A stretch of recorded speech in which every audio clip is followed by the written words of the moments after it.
Hello, everybody. Welcome back to the ASL. We're so glad to be bringing you the Group D today. So many great players here. We've been looking forward to this one all week. This is going to be an insane day of StarCraft, Xun. Yeah, I'm really looking forward to this. This is going to be the big one. This is the group of death. All of these guys are ASL finalists or have won an ASL previously. This is going to be insane. Yeah, every single player in this group is absolutely round of 8 quality. It's sad to see any of these guys go out today, but we're going to have to find out who is the best and who's going to have to go home. Saying goodbye to some of my favorite players. Honestly, these guys, this is really some of my favorites. We've got Snow and Hero in this group. These two guys I've been cheering for years. Neither of them have won a season of ASL yet, but both of them absolutely deserve it. Oh, they're absolutely insane in terms of their performance. They're coming second quite a few times in these tournaments.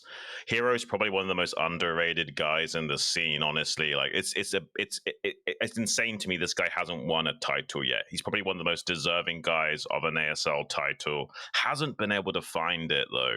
I don't know if this is going to be his season. I thought this was maybe his season to shine. He also came very close to dispatching Sulky in the ASL Season 17 finals, 3-4, almost closing it out against the champion, but not quite. Maybe he can do it again this season. A lot of people still sleep on Rush as well. This guy's been in 2 finals. Yeah. He lost to Royal.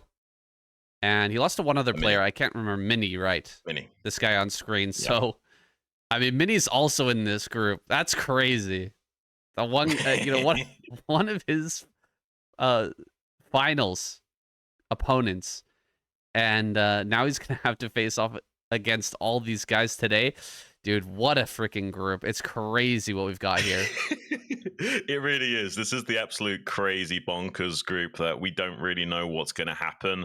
My money is still on Hero and Snow. That's kind of coming from a small place of bias just because I've got a bit of a soft spot in my heart for these guys. I do really like Mini. I do really like Rush as well. But these two other guys, Hero and Snow, have captured my heart over the years. Look at that. We're just watching the swap in the group selection stage. Light swapped out of this group and Hero swapped into it, and you could see how happy Light was. He knows that's a group of death, man. He knows how scary all those players are, and Hero does not look happy to be in that group, man. I don't think any of these guys are really happy about that. Well, to be honest with you, I mean, Hero's best matchup is arguably Zug versus Protoss, and there are 2 Protosses in that group. So all things considered, I actually don't think it's a bad group for him. I think maybe he's just trying to play it up a little bit that he's worried about the group. I don't think he's going to have too much of a tough time. Mini and Snow don't have the most strongest of PVZs, depending on their form. Sometimes Mini's Protoss versus Zerg looks exceptionally good. Like he's the ultimate optimizer in that matchup when he is playing his A game, but he is a bit of an emotional player. Doesn't always play so focused as he should. He's the only one who has an ASL title out of all the players in here, but that doesn't necessarily mean he's the strongest. I actually have more faith in Hero than I do in Mini, although I did predict Hero and Mini to get through. I wonder if Snow is a little bit more powerful than him. Well, he's a little bit untested this tournament, but so is Hero. Even though Hero's managed to break through despite not being seeded like Snow, he did have some pretty easy opponents in that round of 24. What was it, YSC and Sark, I believe, that he took out to break through. Not really the toughest of opponents, to be honest with you. So Hero's not really tested either so far in this tournament. Snow here on the far left, he's got it seeded from the last tournament, being placed top 4. So he also, introspectively, hasn't really had a chance to showcase what he can do. So we have no idea how he's going to perform today. Maybe he's going to show some absolutely crazy Reaver control against Rush in game number 1, though. Yeah, I'm not sure whether Rush will be able to take out Snow that first game, but maybe he can come from the losers and show us some excellent play. Still, beating either Snow or Hero is going to be a really, really tough slog. Got Mini over there Yeah. at the end as well.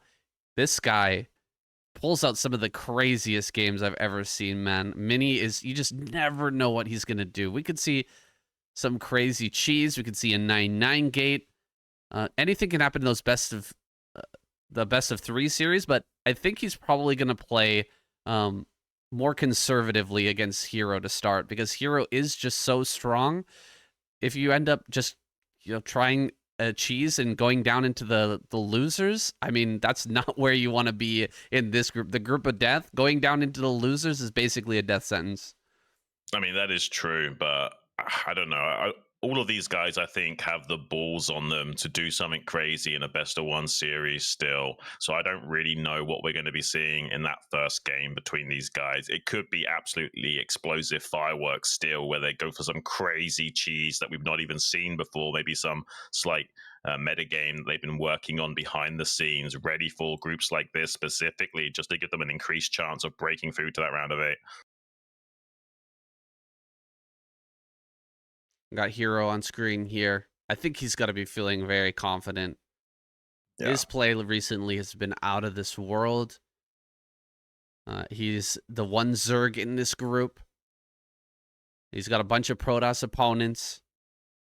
Yeah. The one Terran player here guy. is not as strong as other players we might put up against Hero, like a light. He's not quite at that level. And so I think that Hero makes it through this group almost no matter what. That's my prediction anyway, Xun. I just can't imagine him not getting out here. That's my prediction as well, but that's just coming from my own bias and my love for him. So I could be very mistaken in that, I'm willing to admit.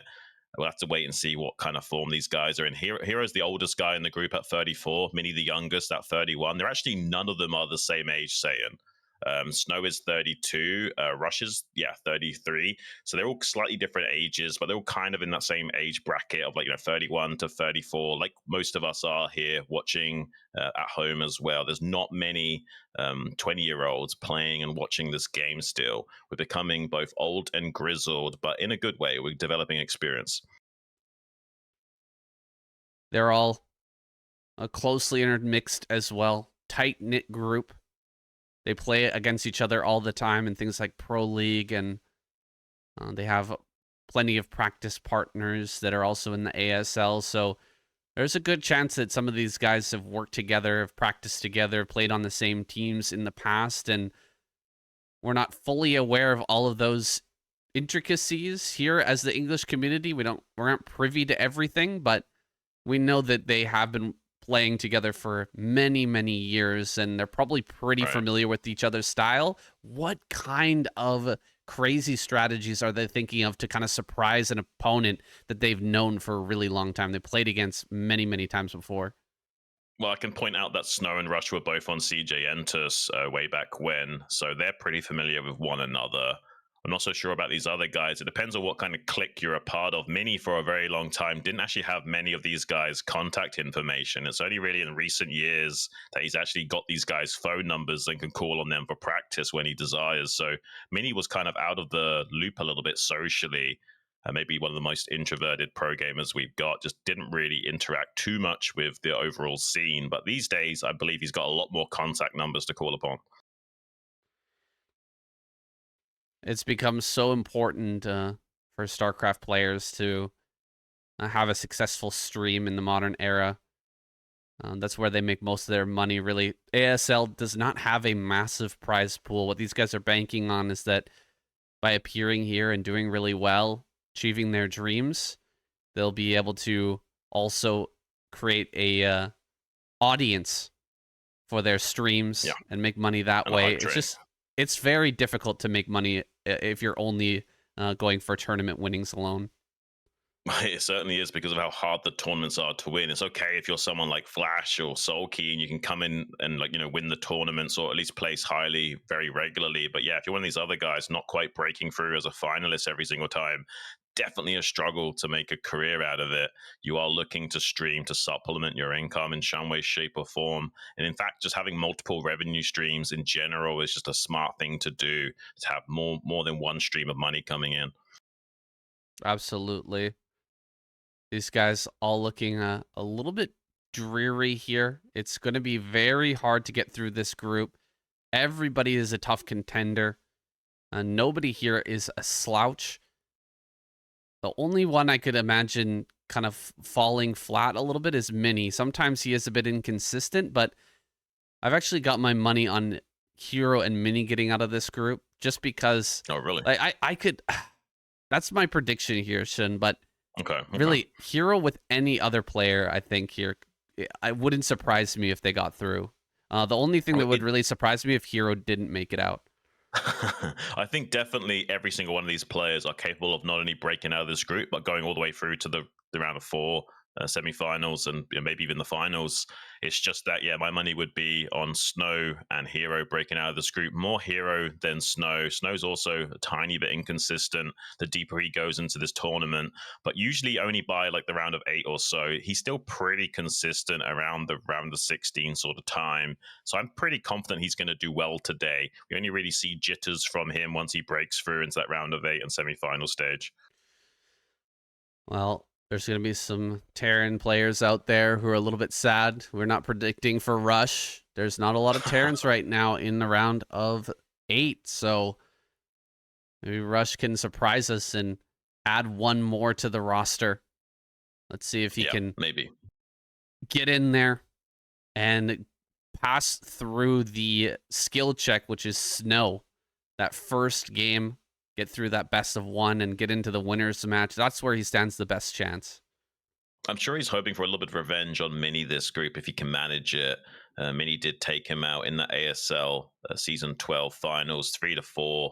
So it would be really nice if he could get some kind of comeback against Mini, maybe even being the guy to dispatch him in the finals match or something. That'd be a bit of a come up for Rush.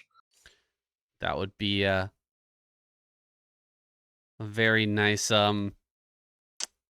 cathartic moment for him, I'm sure. If he gets taken out again by Mini, that would be that would be a painful loss. But sometimes happens though, right? A player gets into your head psychologically, and you kind of develop this belief that, oh, maybe I can't actually beat this guy, or at least it gets into your head when you are playing against them. It can happen to the best of us. Doesn't matter how good of a player you are. Sometimes a guy's style just rubs you the wrong way, or conflicts with what you're trying to do, and they can get the better of you more often than not, even if you are playing at the highest level. Rush doesn't have the best versus Protoss, and Snow has one of the best versus Terrans in the scene right now. I'm not sure what form he's in. We'll have to wait and see, but my money is definitely going to be on Snow dispatching Russia. Guys, make your predictions in the comments. If you've already seen it, if you're watching this on YouTube, keep it to yourself. Don't make any spoilers.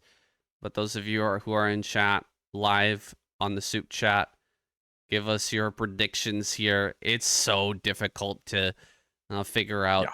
We've got a pretty good record so far of actually predicting who's going to make it through, but this is almost impossible to guess. It's really going to depend on how these guys are playing on the day and the strategies that they decide to pull out here. I don't think anyone has a real solid advantage in terms of just overall skill. They're all so evenly matched. Yeah, it is true. We will have to see exactly how these guys stack up against one another in a few short moments here. The first map for both of these best of 1 matches are going to be Metropolis, which is that slightly larger map with the main bases, kind of like a boot shape where you can drop inside the main quite easily, undetectable as well. We'll have to wait and see if that becomes utilized by either player. Snow loves abusing his shuttle, so I have to imagine he might be considering some kind of crazy shuttle play in this game, at least. Snow has been messing with some different styles, though. I thought that he was going to be sticking with his guns. Still, he's been messing around with Carrier, Arbiter, DT play. Right. DT drops, kind of like Best, right? Best has been throwing those in as well, but yeah, but To be fair, Best has always done that. Best has always tried to obfuscate his build orders by going for like either DT play or his usual straight up game. He sometimes will throw in some Arbiter and some carrier here and there, but not that much. Snow, though, does seem to be a bit more of an experimental guy where he's happy to try new stuff. I don't like it always when they experiment too much, though. I think one of the reasons why these guys are so good is because only they can do what they do. You can't emulate what Snow does with his Reaver control while macroing back at home, but you can emulate what Best does with his fundamental understanding of Protoss versus Terran. I think that's why Snow is so good, because he does things that other people can't do. Yeah, Snow in danger of being pigeonholed though, and players have evolved, especially these top ranked Terran players have evolved a lot in how to actually deal with his Reaver style. The 4 Goliath plays come into fashion with a very fast Charon boosters. You can shove back that early Reaver and get a really solid push going. Some of these Terrans will actually spread their Goliaths and just run at you, kill the shuttle, guarantee that kill, and then just get the Reaver immediately after, and only allow you to maybe take 1 to 2 shots with the Scarabs before losing that. So they've gotten better at handling it. I understand why Snow wants to switch things up now. He's been trying some different styles in order to get around those adaptations that Terrans have made, but he doesn't look quite as strong with those other styles as he does with his signature Reaver shuttle style. Right. Yeah, I mean, it's good for him to mix it up a little bit just to obfuscate his build order range so players don't just metagame him into oblivion. But at the same time, I would love to see him work to his strengths and abuse that style, that even if the player knows that he's going to be going for these things, he still will execute it so well that he can still bowl you over even if you are trying to counter it. He's just that good of his Reaver control sometimes. Yeah, that was really what was so impressive about Snow in the last couple of years, is just every game the opponent knows what he's going to do but can't stop it. And but they can stop every other Protoss player. It doesn't really make sense. Yeah. And it's just the X factor that this guy held for such a long time. Look at that 60% win rate versus Terran with 40 games played. Insane win rate. Insane, really insane. But as you can see, struggling with that versus Zerg. So, I mean, if he does get up against Hero in this series, I have to wonder if he's got any chance at taking care of Hero. My money would definitely be on Hero dispatching him. I kind of want Snow to avoid Hero at all costs, so both Snow and Hero can make it through to that round of 8. Would be ideal for me as a viewer and caster personally. We'll have to wait and see, though. We haven't really seen a lot from this guy. Since he is the seed in this tournament, he hasn't had to play yet. This is his first showing of this event. We'll have to see exactly where his skill level is and how he shapes up in terms of his form. Rush here with a pretty solid win record. It might not look that scary to you guys at home, but I promise you, anything close to a 50% win rate in this tournament is absolutely bonkers. They're playing against only the best players in the world. So maintaining an even record in this situation is crazy. Rush here, one of the last hopes of Terran. Only Light has made it through into the round of 8 so far. So we're going to have a lot of Zerg, a lot of Protoss, but not too much Terran if Rush doesn't make it in here. He's that last hope, and he's got a very big hill to climb. His first opponent, Snow. We're about to get into this game, guys. Just a best of 1 between Rush and Snow will decide the pace of this full group. Now, if Rush gets through here, stands a really good chance, but if he goes down and has to go through the losers matches, it's going to be really hard for him to advance. So he's banking everything on this play, on whatever build he's cooked up to take down Snow here. I hope it's a good one. Here we go. Snow versus Rush. Game number 1. ASL Season 19, Round of 16, Group D. Let's kick it off here.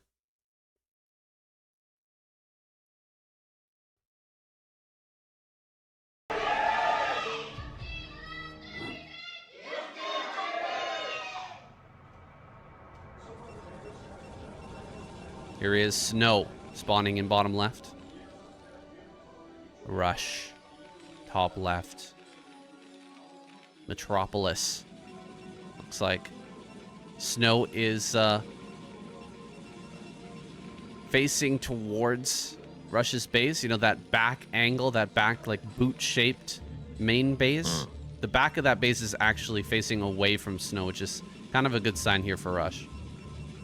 Yeah, maybe. We'll have to wait and see if we're going to have a crazy fast Robo Reaver harass from Snow, or if he just wants to use that Reaver control to, you know, more operate a slowdown to allow the mid game to get underway and set himself up with more and more bases. So he's good at either of those things. He doesn't have to necessarily be aggressive and do a lot of economic damage with his Reavers. That's a pretty funny picture of Snow there. Oh, Rush and Cash. Yeah, I like those two things. Let's rush and get Cash. Some great support here for these players. This is such an exciting group. I imagine there's an absolutely packed crowd. Oh, yeah. I don't think that Snow is super popular on stream, but he is one of the funnier players to watch. He is quite the character, man. It's kind of a shock to me that he's not the most popular guy out there. Right, he's definitely a showman, you know, doing kind of crazy builds that are a bit troll on the ladder, like building mass scouts and then clapping his feet together, laughing when he wins. He's definitely a bit more of a troll showman type guy. Definitely entertaining if you want to go and like have a good giggle. His stream is probably one of the best ones to tune into. Oh, Rush has not yet thrown down his gas. Looks like he wants to bunker expand. Yeah, seems so. Gonna give a bit of the onus to Snow. So Snow going to chase down this. Oh, ring around the rosy game here as Rush dodges away from that. Gonna give the onus to Snow to actually do something in this early game, and Rush is just gonna try and play safe, get this CC online. Yeah, we had like only 2 mining on gas temporarily there for Snow, just adding on that third probe now. Maybe optimizing for a rangeless expand in case it was something like a bunker expand from Rush here. He's not going to scout him first though. It's going to be a last scout from Snow. He could assume that it's it's vertical spawns once this probe doesn't see anything in the bottom right. So he could try and like, you know, just send the probe cross map to top left now if he wants to try and find Rush a little bit quicker. But I wonder if he's just going to throw down this rangeless expand or not. He's going to get back in here, trying to get that confirmation. Gas guys are on the way for Rush. As we get into this relatively normal early game, Snow is finally going to be able to scout. He sees the CC. So pretty much everything has been revealed there. Rush hiding his SCV in kind of a unique position, unique only to this map. That he's able to hide that there, and he will be able to slide past that Dragoon, not in position to block this. Nice use of the map structure here by Rush to get in and get that information. Seeing the range, very important moment there. He's not going to find a third pylon in the main base of Snow, which is the most critical thing, because now he knows, okay, something's amiss. You don't have a pylon that you should.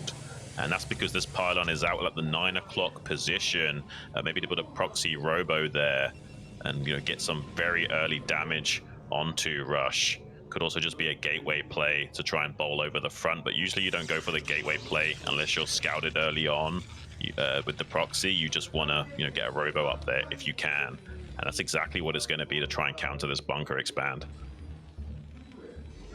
Nothing out of the ordinary here for Rush. He's adding a second factory. Maybe suspecting something a little bit weird here. The proxy robo, it makes a lot of sense. So maybe, you know, he gets his eBay up a little bit earlier because of what he's seen, and is able to actually hold this with some well-placed turrets. But if Snow starts to get in right before those turrets are done, man, he is like no other. He can get so much damage. It's kind of unique. It's a special skill, I think, that Snow has above and beyond any others. Yeah, it really is something otherworldly. You can see him have a little bit of trouble trying to get the exact maximum range with those Dragoons. That's because the way range works in StarCraft is it draws a straight vector between the edge of the building and the unit. So sometimes it can be very difficult to attack buildings on the vertical axis. It's almost like pixel perfect, where you have to put your Dragoons to still be out of range of that bunker. So he is going to find that range with those Dragoons. Rush will have a tank here in a moment. I haven't seen an eBay just yet. We might have that on the way somewhere in that main base. We're going to be seeing a shuttle popping out here soon, followed by that Reaver Dragoon. Think about pushing forward here to try and snipe down that tank. Gotta be very careful with this precious unit. Don't want to be losing that first tank. It does take 3 volleys with the 3 Dragoons, but it happens faster than you might imagine. And so Snow not able to get that first tank. 2 Zealots coming out here. He's ready for that Reaver to pop. Turret is on the way. Will this Proxy Reaver play allow him to sneak by before the turret gets done? I don't think it will. And these 2... oh my goodness, these 2 Zealots gonna drop on the ramp. He blocks in the 2... he blocks in the 2 Vulture. That is very cute. I didn't even think of that, but there you go. Snow just traps those 2 in. Yeah, that's some really high-level play there from Snow. I mean, it doesn't seem like a big deal right now, but trust me, not having to worry about Vulture run-bys as much as usual is a good thing. There's another 2 Vultures out on the map right now, but he should be sewing up tight back at home. First Scarab connection, only getting splashed onto that tank, so only 49 damage. You need like 3 of those to even get the tank onto 1 HP. So as long as he micros the tank, he can keep this tank alive for a very long time. Vultures, though, doing a lot of damage in the natural expansion of Snow right now. He is blocking the ramp to prevent further damage, but he does clear up those Vultures pretty quickly after losing just a couple of probes. Now, though, 3 tanks shuffling back to the safety of this turret. Snow, they're getting a perfect Scarab connection on all 3 of those Marines coming up the ramp, now putting pressure onto these 2 remaining siege tanks. The turret has gone down. Snow, I think, is going to be doing a sizable amount of damage to the economy of Rush. Rush is in trouble, Saiyan. Oh, he is in so much trouble. The Reaver juggling has been absolutely perfect, not allowing any tank fire to land on this, and bringing up 2 Dragoons here into the main as well. So clutch. He's going to kill this tank also. Oh my goodness. Snow just ripping Rush apart limb from limb. He's going to back up a little bit farther. He can hit some of these supply depots in the main base from a distance, but he's looking for more SCV damage. The SCV damage he's done thus far is absolutely insane, but he's looking for more. Can he get it? Oh, dud there. Okay. And he can move into the main base, start to hit this turret. Once the turret's gone, free range over top of these this base here and all of these SCVs. 2 Goliaths do pop out. They're gonna get the moving shot. Can he actually deal some more damage? No, barely getting any actual hull damage onto that shuttle, just removing the shields. And Snow can come back in with this again if he wants to.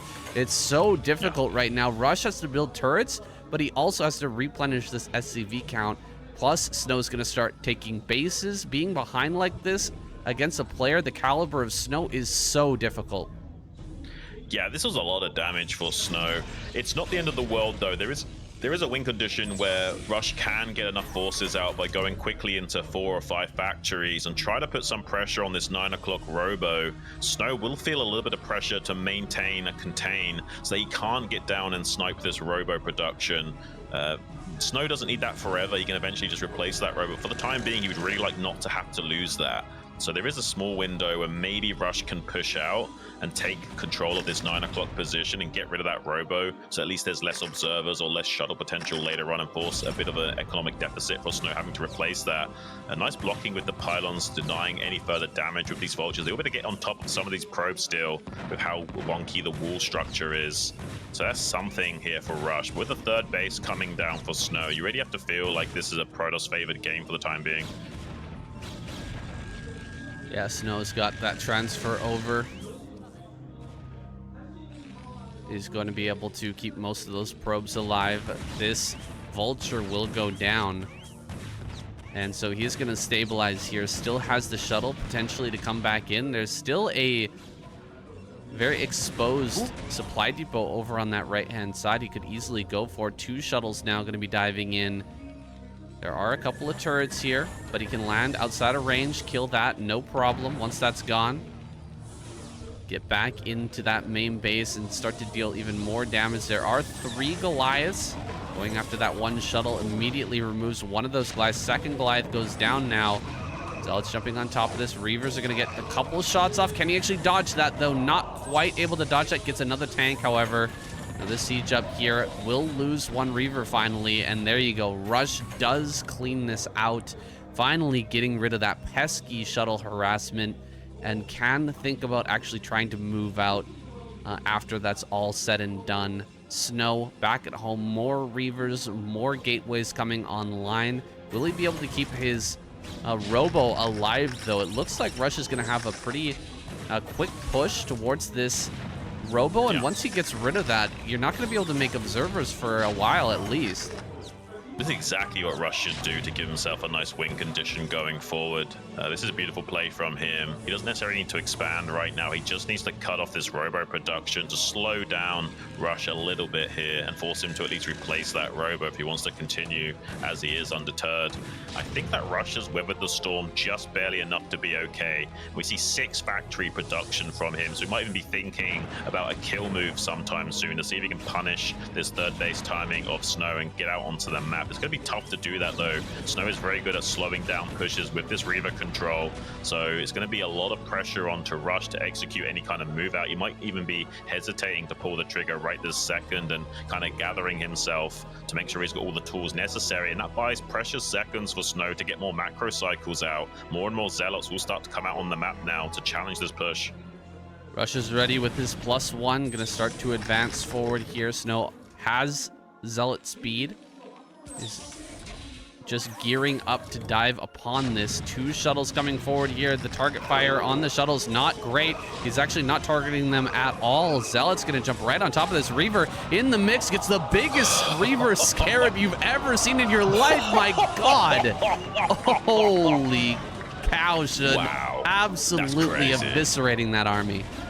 That's insane. Phase disruption shots on these Dragoons going to clean up what's remaining on the screen as well. Tank's desperate to find some kind of idea of safety, but I don't think safety exists on the map with Snow right now. This is crazy. 120 supply to 75. He's desperate to hold the line. He needs to maintain control of this lane to the third base. If he wants any hope in this game, he cannot allow Snow to come through and clear out these tanks again, but Snow has done just that. There's not a single tank remaining that's not at the rally point right now.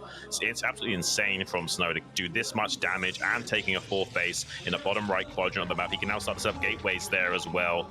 This is going to be just a nightmarish situation for any Terran to navigate their way out of. I think even Flash would struggle to win in Rush's position.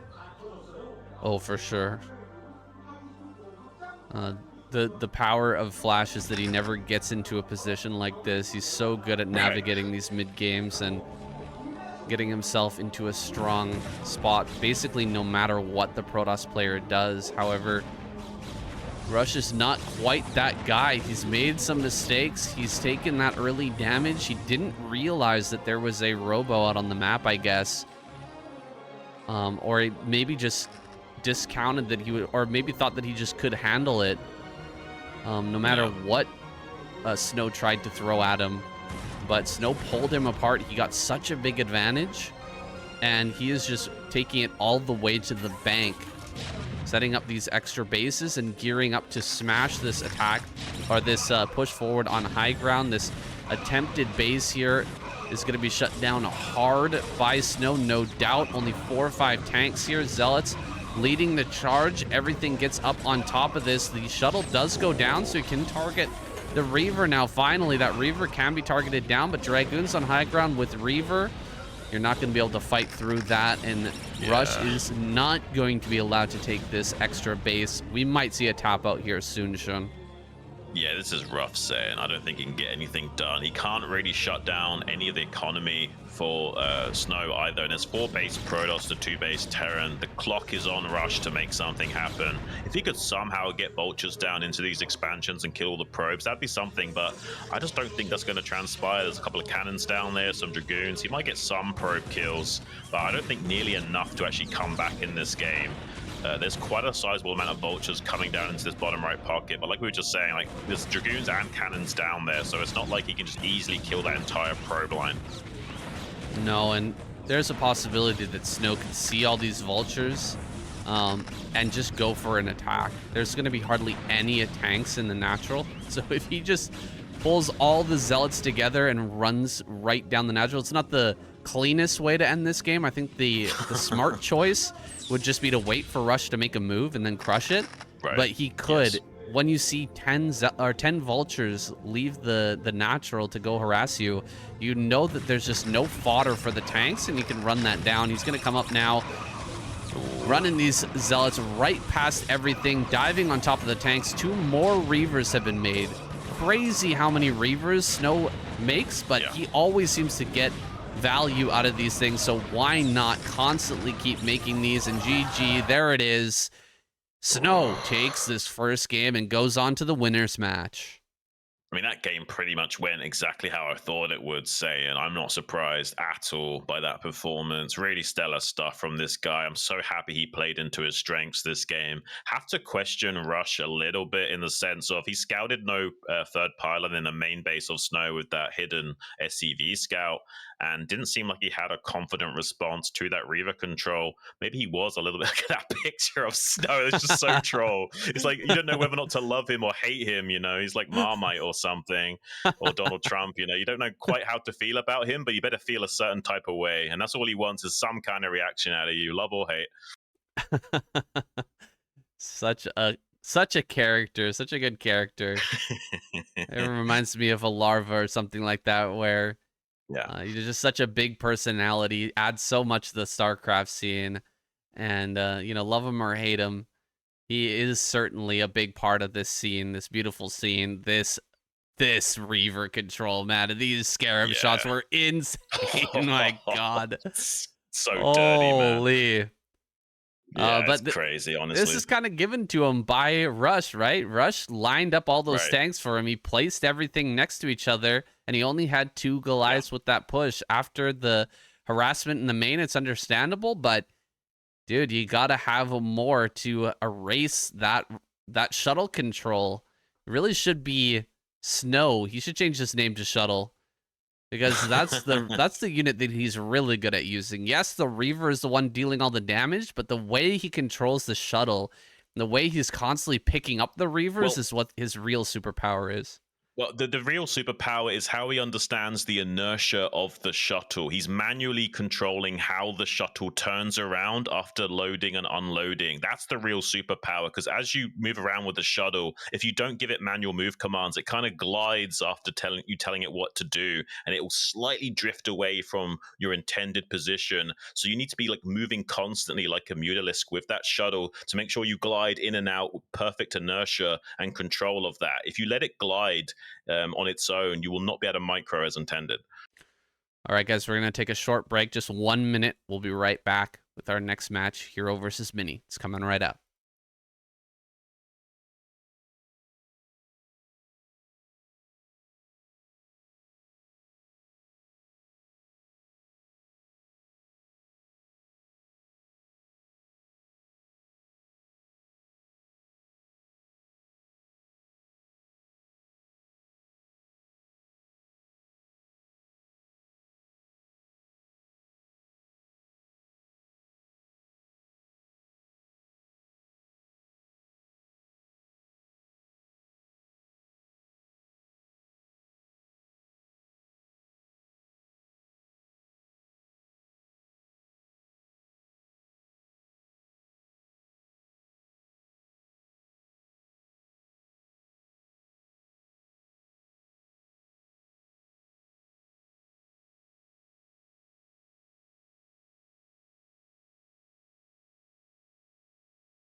Okay, we are back.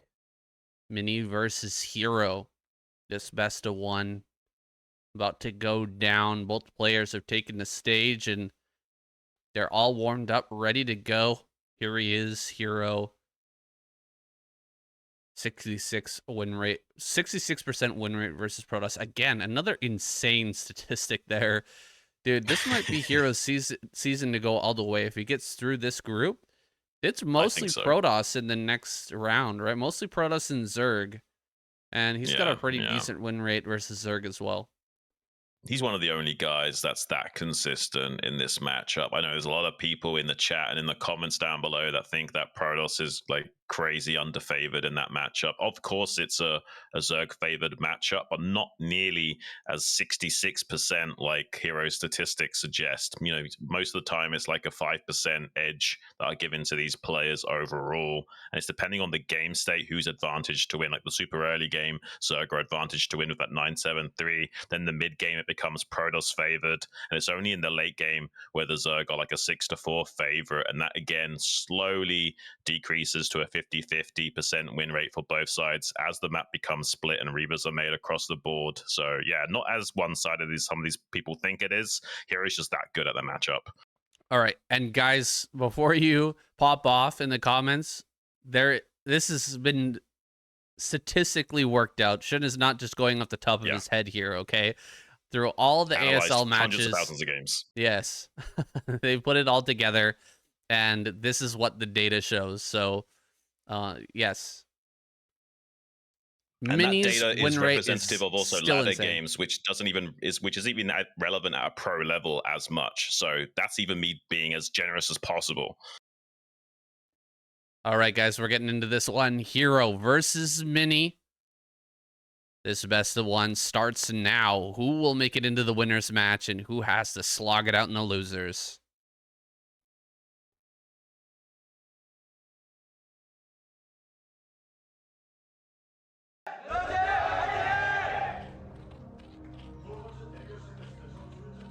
Big cheers on both sides. Yeah, you can tell this crowd is absolutely stacked. So many people in the studio today for sure. Yeah, this game is going to be insane. I really do want Hero to win. I'm just going to state my bias clearly here, guys. He's got a spot in my heart and my brain.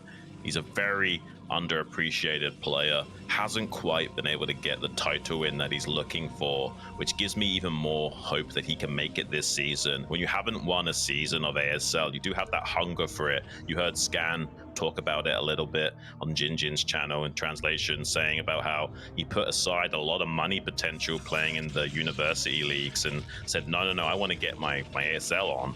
And that's exactly what Hero's thinking as well. He wants that win. There's a lot of prestige and desire that comes with placing highly in a tournament of this caliber. There's nothing else competes. It's like being the best heart surgeon in the world or something. History is being made today, Xun. It's going to be made with the winner of this finals coming up within the next month. It's crazy how quickly it goes, but we're going to have an ASL 19 champion soon, and it could be one of these two players. That is a serious possibility. Mini is an absolute beast, and he's an absolute beast in Protoss versus Zerg, which is, I mean, it's a heavily Zerg favored round of 8, right? So many Zerg players have already made it through, so he would be right in his element if he ends up going into this next round. Yeah, I really do have high hopes for Hero. I think he's even one of the only guys that could go up against Sulky with some confidence and have a very strong chance at knocking him off his mantle. He came so close recently with that 3-4 finals against Sulky not too long ago.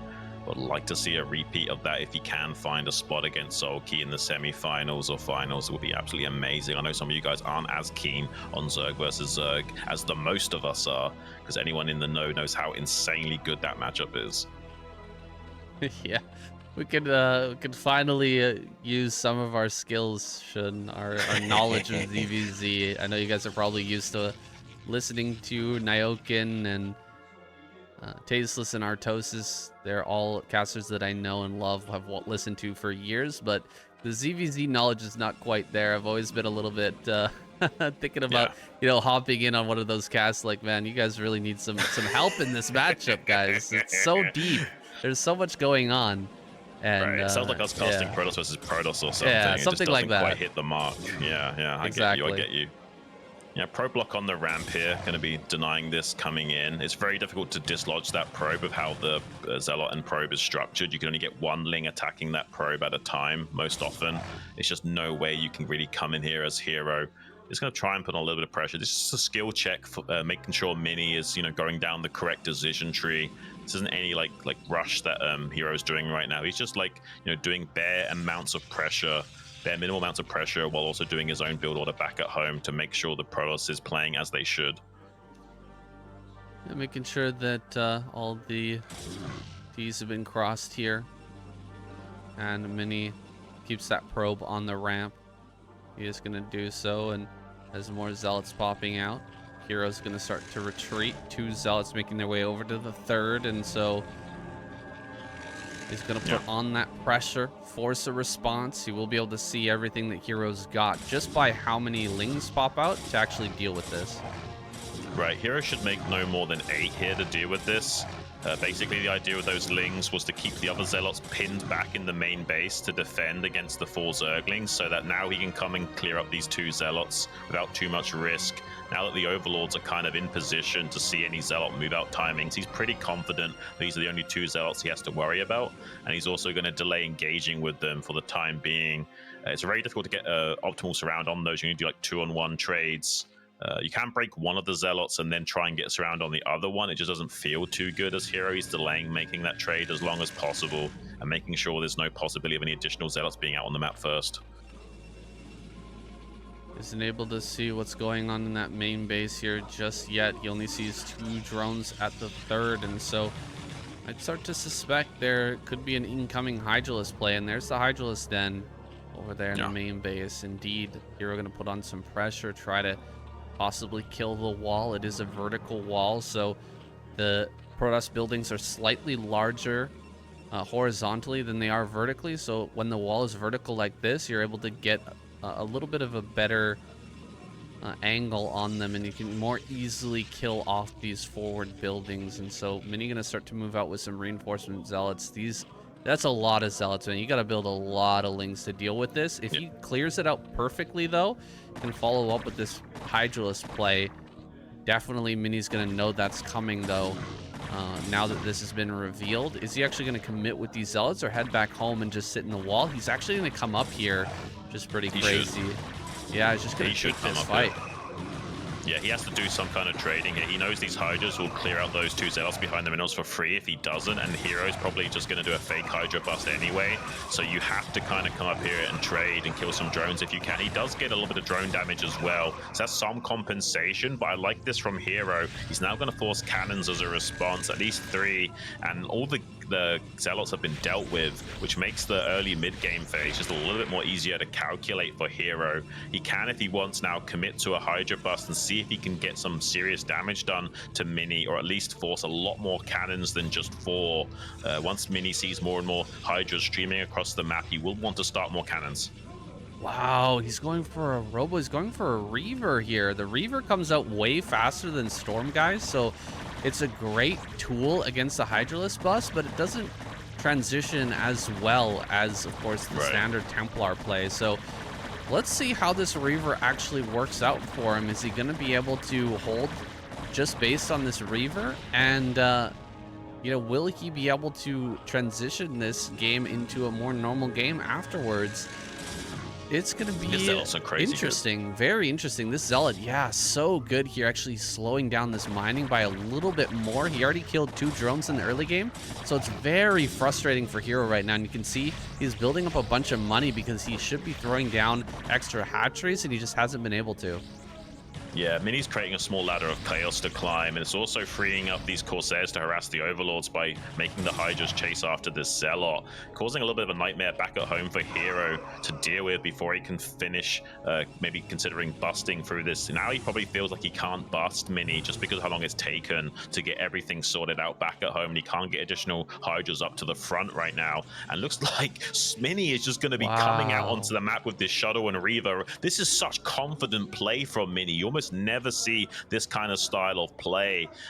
It looks like some Lings are actually going to intercept that and see it coming on the way. So Hero will be able to start to respond to this, but there's not much back at home to defend. Only like 4 Hydras or so.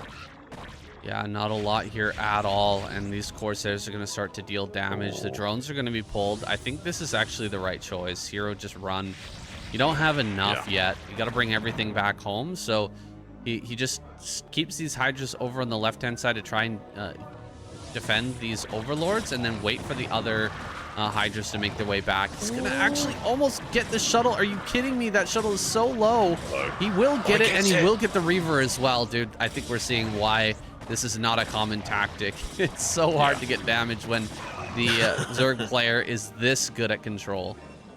Right, if Hero was a little bit sloppier and not having some scouting Lings out on the map or something, maybe he would have surprised him and got quite some drone damage at this third base. But as it stands, this is not enough damage done for this investment.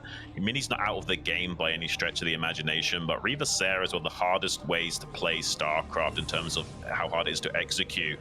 He will be able to do pretty good on 2 bases, but the problem is how do you secure your third without getting absolutely demolished by the Zerg? You're trying to play peekaboo with the Zerg a little bit, keep them worried about defending back at home, and then sneaking a third base when they're not paying attention and getting some cannons up there to really get yourself secure. Until you've got this third base online, though, you're not feeling safe as Mini. Now coming into the third base yet again with another Reaver. Needs to get some damage here. I mean, Reaver is great, but this is not a late game, a good position to go into the late game with. Like, he's not going to have Templar behind this, guys, or at least the Templar that he does have is going to be very limited in the number he can produce. He's spending a lot of money on these Reavers. It's not a cheap unit by any stretch. He does force off some of these drones from the mineral line. Sunken Colony finishes in the back here. And the Corsairs may have gotten a little damage over at this natural. He could get a bit more. Actually, these are getting pretty low. Having on top of this, finally the Hydras are in high enough number to push this away. Mini, what does he have behind this? Just more Corsairs and Reavers. A few more gateways being set up on the high ground. He will eventually transition into Templar. But we'll see if he's got enough to actually deal with the Hydra number that Hero will be producing here shortly. Going behind these mineral patches. Can he finally get the damage?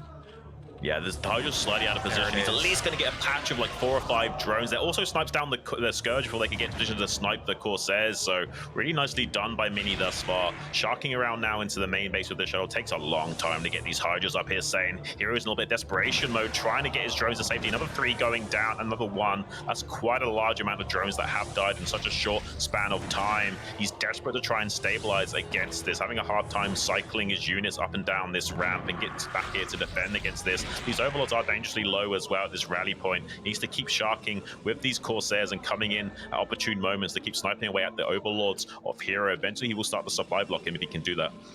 I think I'm starting to see the game plan here for Mini, abusing this position on this map specifically.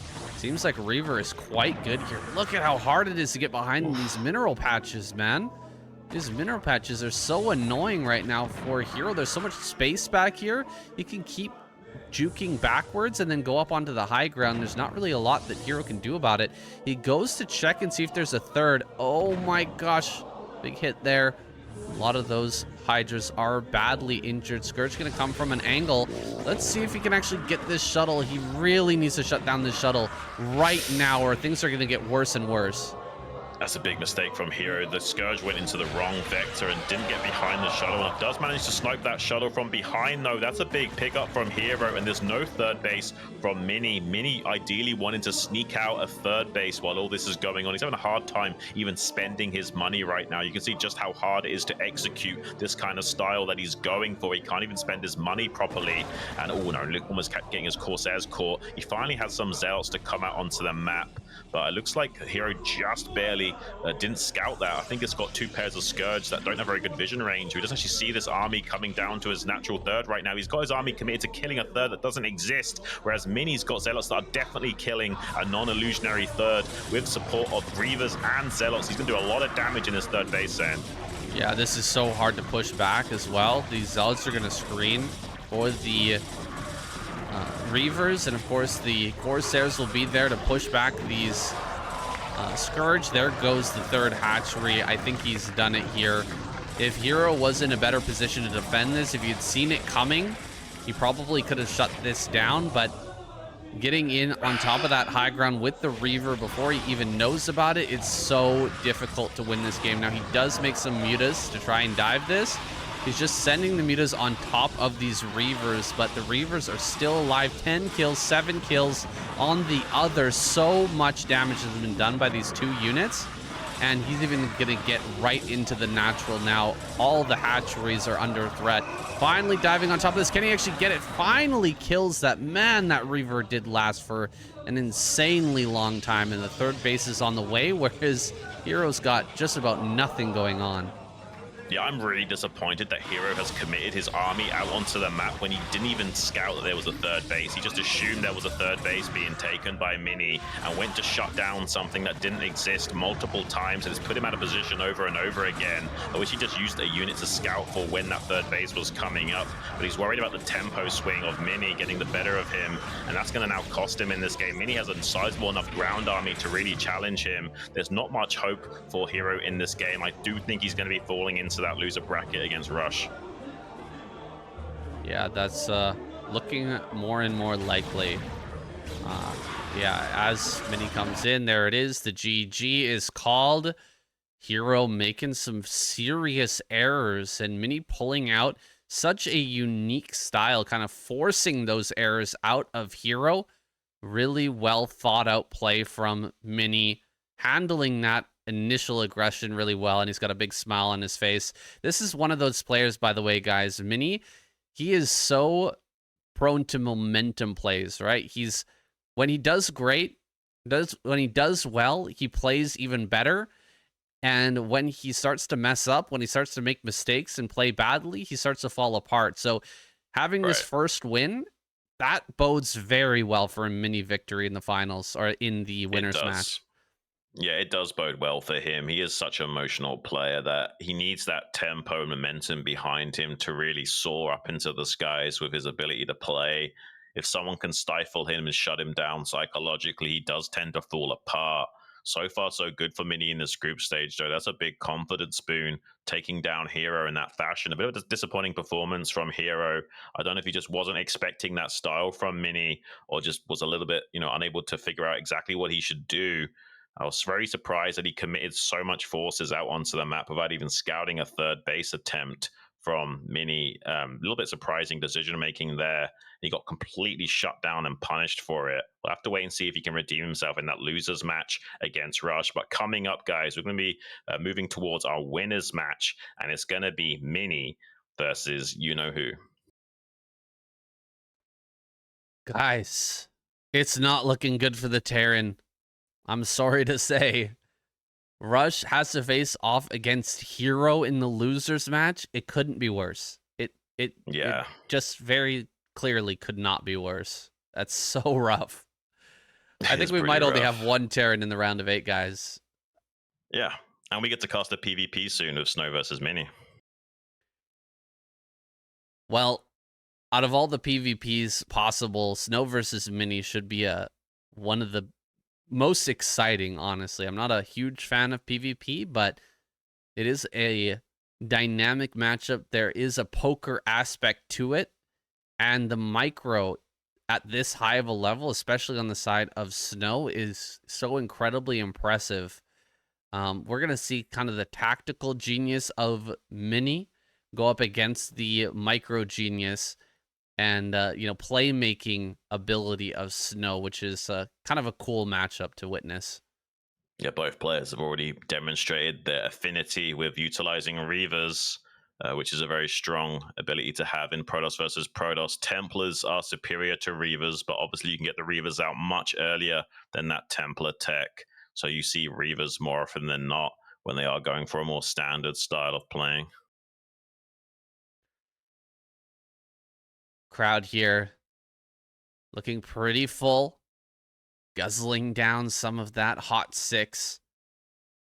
The current sponsor, longtime sponsor. Oh, hey. She's doing it. Almost had it all. I bet she's fun.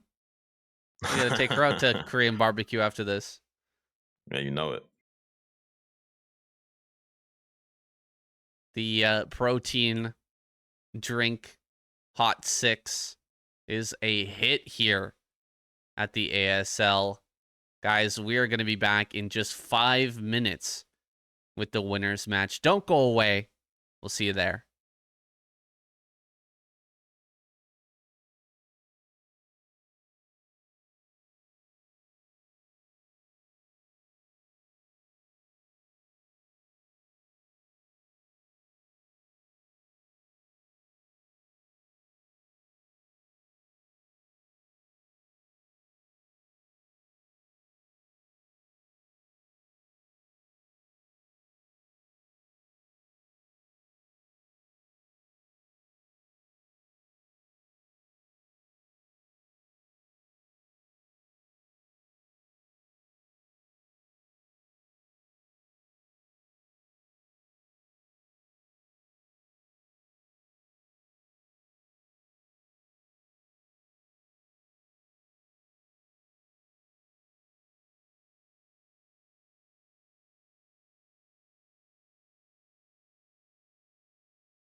Okay, guys, it is time. The winners match here in Group D. We're going to have a PvP coming up here next. Mini. His win rate is incredible versus Protoss, but Snow as well. A Protoss versus Protoss Star. Yeah. These guys are so damn good, man. I have no idea what's going to happen in this match. Right. There is a big aspect like rock, paper, scissors in this matchup, where if you're going for specific builds, you can just immediately die. Mini is one of those guys who will play that game, though. You know, he will just go for the fastest possible DT. He will just go for, 3-gate goon. And I think that Snow is more of that cautious player. We'll see, though, jumping into this game. Winners match has begun, guys. Snow versus Mini. Let's get it.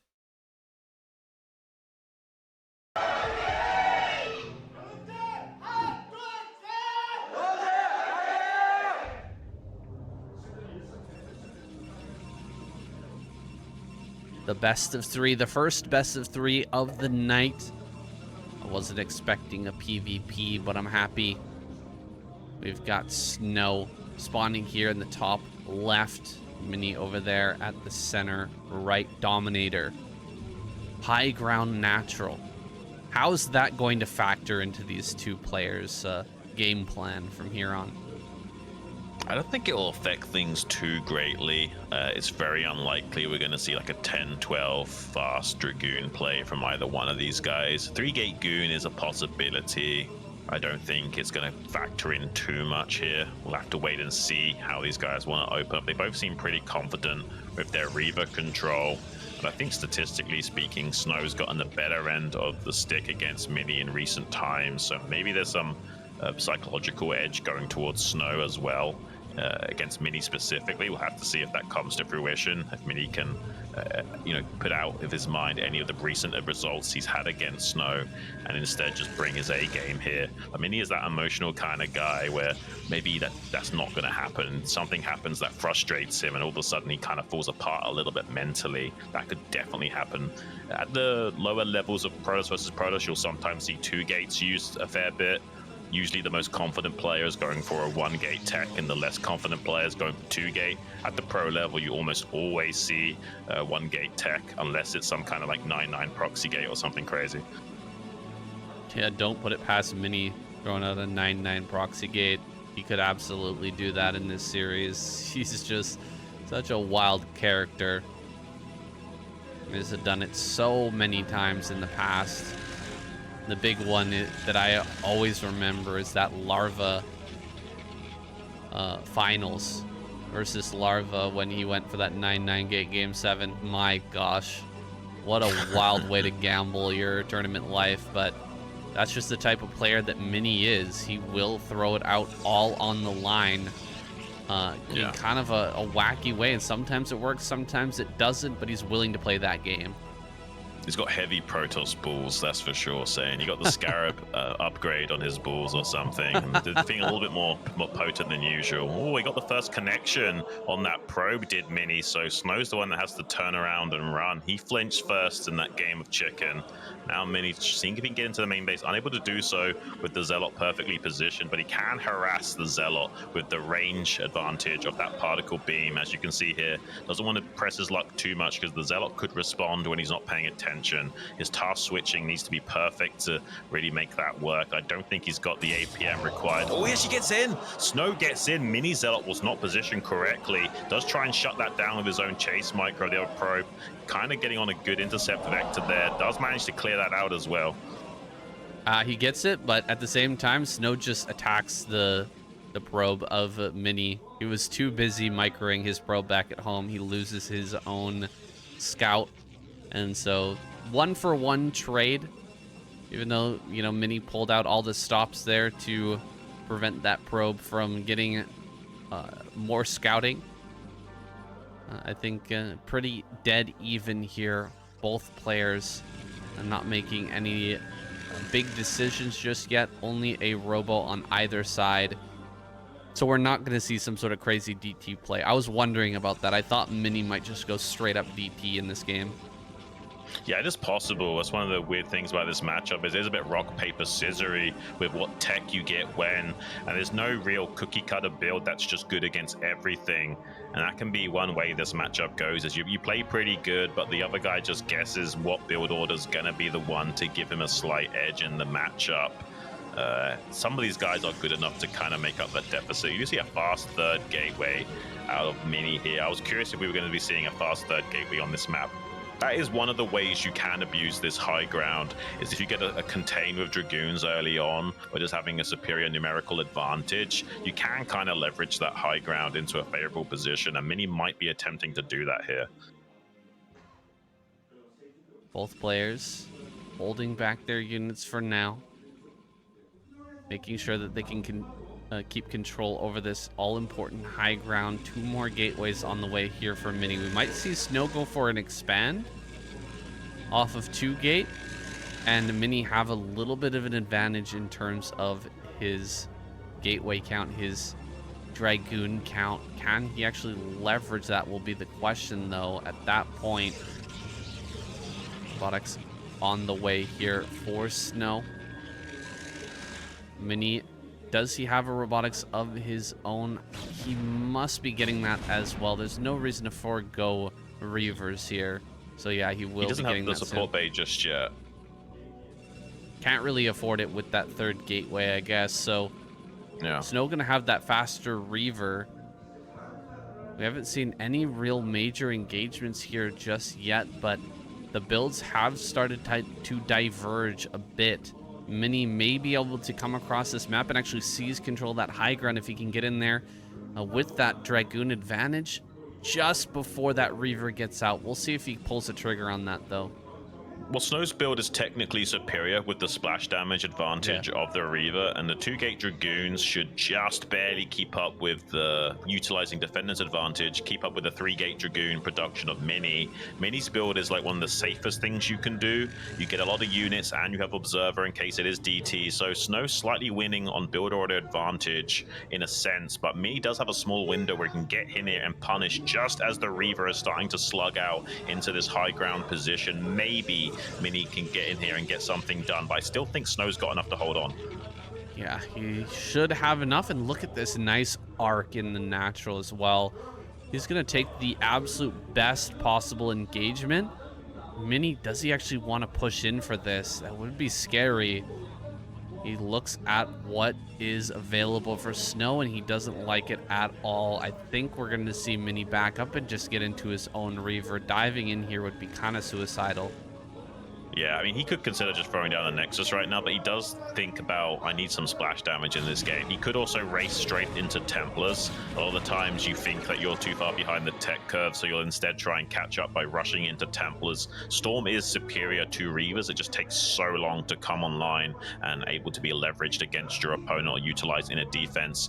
Trying to hunt down this Observer of Snows. It will just barely get away on this Vector right now. It's unfortunate Mini couldn't catch that. Yeah, he lost an Observer of his own, and Snow manages to keep his alive. Some things are going Snow's way. There is that expansion you were talking about, Xun. Spread on Mini's goons is pretty good, but he can't attack into this. Just way too tight of a choke. If Snow moves out too far, though, he could actually dive on that. No, he is going to pull back. Yeah, not... The 2 Reavers is just too much of a power spike for him. There's not enough for Mini to really deal with that. He has got his own support bait coming up now. It just will take such a long time for his own Reavers to be fielded. So it's better just to play safe, utilize your slightly faster Nexus timing, and try and bait Snow into a mistake. He's waiting for Snow to come out onto the map when he's got his own Reavers out to try and pounce on them. Here we go, 1 Reaver versus 2. Mini has a slight edge in the number of Dragoons, I think, though. Diving on forward, he does get 1 small volley onto that shuttle, and so shuttle's been damaged a little bit here, but it seems like Snow has the better gauge on the situation. He's pulling back and getting shots off that Mini can't really respond to. He's dropping behind in supply now. Nexus is just slightly faster for Mini. It's not going to make too much of a difference. Both players very close overall, but I'm starting to feel a little bit of a lead here for Snow. He just seems to be handling this a bit better, and Mini might be starting to get frustrated. Yeah, I think so. I think this is definitely advantage towards Snow going forward. He seems to have the better build order and the better understanding of the game state as well. Spreading his units very all over the place right now. He's anticipating a potential speed shuttle into the main base from Mini, and he wants to intercept that shuttle if he can. Try and get the snipe on that would basically give him a huge tempo shift. Needs to be careful though. If Mini gets all of his forces all in together, he can isolate these units that are out on the map right now and cause a bit of a headache for Mini to have to deal with. He's going to maybe consider a frontal engagement with these Reavers while the Dragoons wrap around from the side. Looks like Snow though, being fluid with his army movements, not going to allow himself to be put into a bad position. He is ready to respond to this. Beautiful Scarab connections from Snow there. Mini's desperate to come in and try and do something, get up these Reavers. Maybe one of these Reavers will go down. It does. Shuttle his target by, it does go down, but the Reaver is able to be unloaded in time. Looks like Snow getting slightly the better end of the stick in this trade though. If he can target down that Reaver, there is one Reaver waiting in the wings. Oh, it's not got any Scarabs on it though, so wasn't able to do as much damage as you would like to. But overall, when all's said and done, the dust has settled. Snow definitely came out way ahead on that, and Mini is just going to tap out. Wow, Mini taps after that engagement. That high ground really playing a big factor in that attack. I didn't think that Mini was really... His hand wasn't really forced to push in there. Did he have to go in like that? Didn't really seem like it. But he didn't. Snow baited him. That's why he's angry. You see his anger. It looks like he's actually watching the replay and realizing that he probably could have played that one out. I'm not sure what his idea was there, but this is going to be very tilting for Mini. Something went on behind that. Yeah. Something went on in his head there that just didn't quite match up with reality. And so now he's feeling quite frustrated. I put Snow's win chance in this series actually a lot higher now. This is looking kind of bad. Baited so hard by Snow. Snow was literally just playing Mini like a fiddle that game, and Mini fell right into his trap. Such good execution from Snow. I'm really impressed with his PvP. Yeah, Mini may have played himself a little bit too hard there. Look at him. You can see he wears his heart on his sleeve. He's sighing in exasperation. Kind of disappointed in himself and his decision-making that game. Definitely diving in a little bit unnecessarily there. And taking a quick loss. Snow now 1 game up. Just a single game stands between him and the round of 8. And this is that game on Deja Vu. Let's jump right in.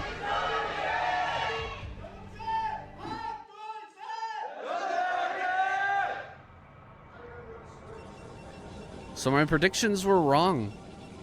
Xun, both players go kind of middle of the road in their build. Yeah. I really expected Mini to just play that gamble game that he's so well known for and is so common in PvP, but he instead played kind of into Snow's hands there. He played the game that Snow likes, and Snow, of course, takes advantage after advantage, and Mini had an early tap out there, but it was really going Snow's way. Yeah, Mini is the guy that goes for those gamble gambit type plays. This time around tried to play it out fairly standard, although his decision making was maybe a little bit over eager and aggressive, and Snow gave him just enough rope to hang himself with and played into Snow's hands a little bit too much there. He's going to have to keep his emotions in check if he wants to have any hope at closing out this series. Already getting inside his own head in that game number 1. Needs to just put that game out of his mind and get back into his flow state, although re-securing that level of focus and concentration can take at least 5 minutes sometimes. He doesn't have time like that. He's jumping right into this game number 2. He's got to pull it together and put the pressure on Snow. Pull something out. What's it going to be, Mini? I'm really curious to see what he's going to do here. I thought, maybe it's time for that 9-9 gate in the center, man. Well, you're in such an awkward position. He's gone out that fashion so many times before. What are you talking about? That's exactly why he doesn't want to do it again, saying he doesn't want to become a mockery in this scene. He's maybe like going to be thinking, I need to play a very solid game here. If I want any hope at breaking out of this group, I'm not so confident in his PvZ. I think he got a little bit fortunate against his game in Hero. If Hero gets a rematch against Mini, I have a feeling that Hero is going to slap him around a little bit. Well, it's looking all fine and good right now, Mini. Just getting his gas online, has that Cyber Core, same timing on either side. Snow has a bit of an advantage in that he can do a bit more boosting. I think that's still true for Protoss, right? Right side mineral patches, you get a little bit more of a boost. So it does have that tiny little advantage cross map position. Both players having a hard time scouting. Actually, Snow sends his probe straight across the map, so he's gonna find right away. Can't get up into this base though. That Zealot's gonna prevent everything.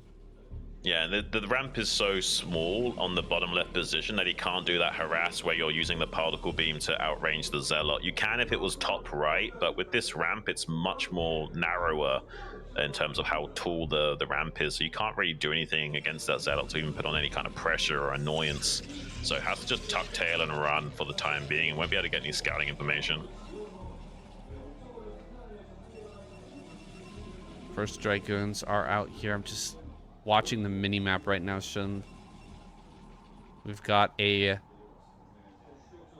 pylon way over on that side of Mini's base. Way over to the right-hand side. Is he going to throw down a building over there? Gets the first shot with the Dragoon. Mini. He's getting... Yeah. Low. Okay, Zealot coming out. Now. Zealot comes up here. Can he get an extra hit? Mini loses some hull damage. Can retreat to this high ground. Probe gonna go around the side. Robo on the way. Robo here for Mini. Yeah. I mean, Snow seems much more confident, is all I can say. Snow's movement control, the way he's engaging, it just seems like he's more dialed in than Mini. Look at Mini's face. He's already seeming a little bit emotional. I don't know what's going on there, like in the booth of Mini right now, but he doesn't seem to be in his flow state. Well, that's for sure. Pretty far off of that, I'd say. That's why I thought he would finally throw in a gamble play, but he's just not doing it. He's just going middle of the road. It would be so impressive if he could take down Snow with this style, just a straight up style like this. But I don't think he really should play like this. I feel like playing to his strength would be doing something like, taking some crazy risks, because that's the way he plays, and I think that's the reason why he has such a high win rate PvP for his history, right? Yeah, well, it's not working out for him in this game playing standard, so maybe you're onto something. He should have done something a little bit more crazy, although Snow inversely is playing very safe with 2 gate obs, so something like a DT play would have been shut down by Snow if Mini went for something like that. So honestly, it's not the worst idea that Mini's playing like this. It's pretty mirrored builds, both players now throwing down their support base, getting a shuttle out and waiting for that to finish up. Either player wants to take their expansion too early in this matchup, and if you've got a big lead in some way, shape or form, it's so hard to expand. It's usually like who blinks first loses, so taking that expansion can cost you the game if you're not really set up to do it. This time it's 3 gates on the side of Snow and 2 gates on the side of Mini. So inverse builds this time. Snow gonna have a slight advantage in terms of his overall gateway count. He's gonna be throwing down his Nexus here soon as well. Did he actually get a robotic support bay as well? How's he able to afford that? He did. Yeah, he did. He's just cutting a little bit in his run production, which opens up Mini to maybe come in and... Oh, he gets the Observer Snipe as well. It's a pretty big deal. Only 2 gateways. Sorry. I thought I saw 3. Yeah, it's 2 gateways on both sides here. If you cut worm production a little bit, you can afford that. Nexus, you saw Snow was slightly behind on supply for just a second there because he skipped out on making a Dragoon or 2. Now we'll be going back into his production. Shuttle on the side of Mini. No shuttle here for Snow. Since he's going to be playing defensively, it makes sense. Just have the Reaver on the ground, but then you're open to possibility of abuse. If Mini comes into that natural with the shuttle and Reaver, he can pick and or drop and pick up, dodge the Reaver shots, and kill your Reaver pretty quickly. So Snow will have to be cognizant of that. He should have a shuttle coming out soon. Good God, Mini's actually gone around the side of this. He's going to come in and kind of flank this army. Drop into Reaver. Snow gonna start to lose some of these Dragoons. This is pretty bad, man. Snow gonna go all the way back into his natural. Goes down a pylon here to start to tank some of these shots. Going up to high ground as well, but a good dodge there by Mini, keeping this Reaver alive for the time being. He's gonna start to hit this Nexus and just put a lot of pressure onto Snow. Yeah, I like this from Mini. He's like getting some guaranteed damage in, like even splashing the Nexus when taking a shot at that Reaver. So far so good from Mini. You can see that taking this expansion too early can cause you some problems. Snow's still alive though. It's just a little bit of a problematic situation to deal with. Mini's also expanding behind this, so the curve of the game is still pretty even despite some damage potential for Mini, and getting the slight better end of the stick by catching him out of position, having the observer advantage enabled him to outmaneuver Snow and get a Dragoon kill or 2 for free there. When all said and done though, Snow's still more than in this game, and a slightly earlier mining time with this Nexus finishing up will still kind of even out that deficit. He's got 2 Reavers in the natural. He's avoided disaster. Was a bit of a scary moment when the Dragoon suddenly appeared from the left side and started to get some kills there, but things are gonna even out. Mini building up a lot of probes back at home. Snow doing the same, just getting into their economy and getting all this production online. Yeah, and Mini's going to be constantly trying to hunt down these observers because the vision advantage is such a big deal in Protoss versus Protoss. He can really outmaneuver Snow like he did a few moments ago. It looks like Snow's being very cocky, trying to sneak out with 4 Dragoons on this natural 3rd vector. That might actually open up Snow to some counterplay. If Mini was on top of this and was scouting these army movements with his observer, he could have made a play here, but the observer's not in position to scout that, so the 4 Dragoons are actually wrapping around the back of Mini right now. This is crazy. He's going to do a run by with 4 Dragoons and try and get on top of the natural of Mini while all the units are at the front, and Mini might be caught with his pants down here and get this Dragoon sniped in the natural as well as some pro kills. Let's see how this goes. Snow taking a bit of damage from some of these Reavers. Mini's got a lot pushing in right now. Oh, the Reaver's exposed in the natural Saiyan. Oh, this extra Reaver is going to get gunned down for sure. Just targets it. Will get a couple of Dragoons here as well as they start to pop out. Can start to kill some probes. Mini's actually got to push. He's got to kind of go in right now, but it's such a tight choke. And with 3 Reavers, are you actually going to be able to push in right now? He has so many more Dragoons, just not able to make any progress. Yeah, he killed a pylon as well, supply bucking Mini, so even though Mini killed some of Snow's pylons, it doesn't really matter because on his side of the field he's dealing with the same kind of problems. Doing some good target firing of these low HP Dragoons. Snow actually winning out on those trades is insane, while distracted back at home as well. Really impressive control from Snow and controlling the game state at every junction. It's very crazy that we see this kind of play from Snow. It's such cockiness that actually is quite well calculated, and it's actually getting the better end of the stick against Mini, who's in a little bit of struggle now, trying to control the current situation. I don't think he can stop Snow from coming out onto the map. Yeah, Snow is looking poised now to push out. He's got a pretty hefty supply advantage. Mini gonna have to try and utilize his high ground position here, standing out front of this natural. Otherwise, he will just get surrounded. Oh, he misses out on this push. No, these units get out on the high ground. Now he's going to get surrounded. This is really bad for Mini. He's going to run for the hills, man. Mini is in such a rough spot here. He had the opportunity to cut off those forces and take a good trade, but he missed out on that chance. Now, some of the army actually kind of walked away from this spot. Great shots there, though, from these Reavers of Snow. Dude, Snow is so good at PvP. It's kind of insane. Yeah, Mini tries a little probe harassment for some compensation. There's already units waiting for that. Snow thought about that, Mini. He's just on top of everything right now. Is trying to see if he can get a good surround on this army that's currently out on the map. Has yet to set that up, but can intercept it on the retreat vector. He might better get the shuttle snipe. Mini not paying attention. Will lose that shuttle. Reaver was able to get out, but it will be targeted down by these phase disruption shots of Snow's Dragoons. He's still pinning this army out from a path of retreat back to the safety of his natural expansion. Mini sending out some reinforcements and now comes in of his own shuttle harass players. Only one Reaver here. He's getting some Dragoons back in position to defend against that. As long as he plants the Reavers safely behind these minerals and then tuck tails and runs, he will be able to get out safely with that shuttle still and keeps these Dragoons of Mini pinned back, waiting for that to come back again. Oh, these Dragoons of Mini getting trapped down in bottom right. His army is cordoned off, sectioned off, and caught. Looks like Snow's going to be pushing in now. He has the high ground, and he's not going to let this go easily either. 4 Reavers being juggled here by Snow as he pushes even further forward into this choke. Mini is going to have such a struggle, but he's got some Dragons on the high ground, and he gets the shuttle. Not bad so far, but as things push forward, there's still a shuttle to keep juggling these Reavers. Oh my goodness, this is going to be so one-sided. Okay, there's a big Reaver shot. Oh my goodness, this is so tough to push into.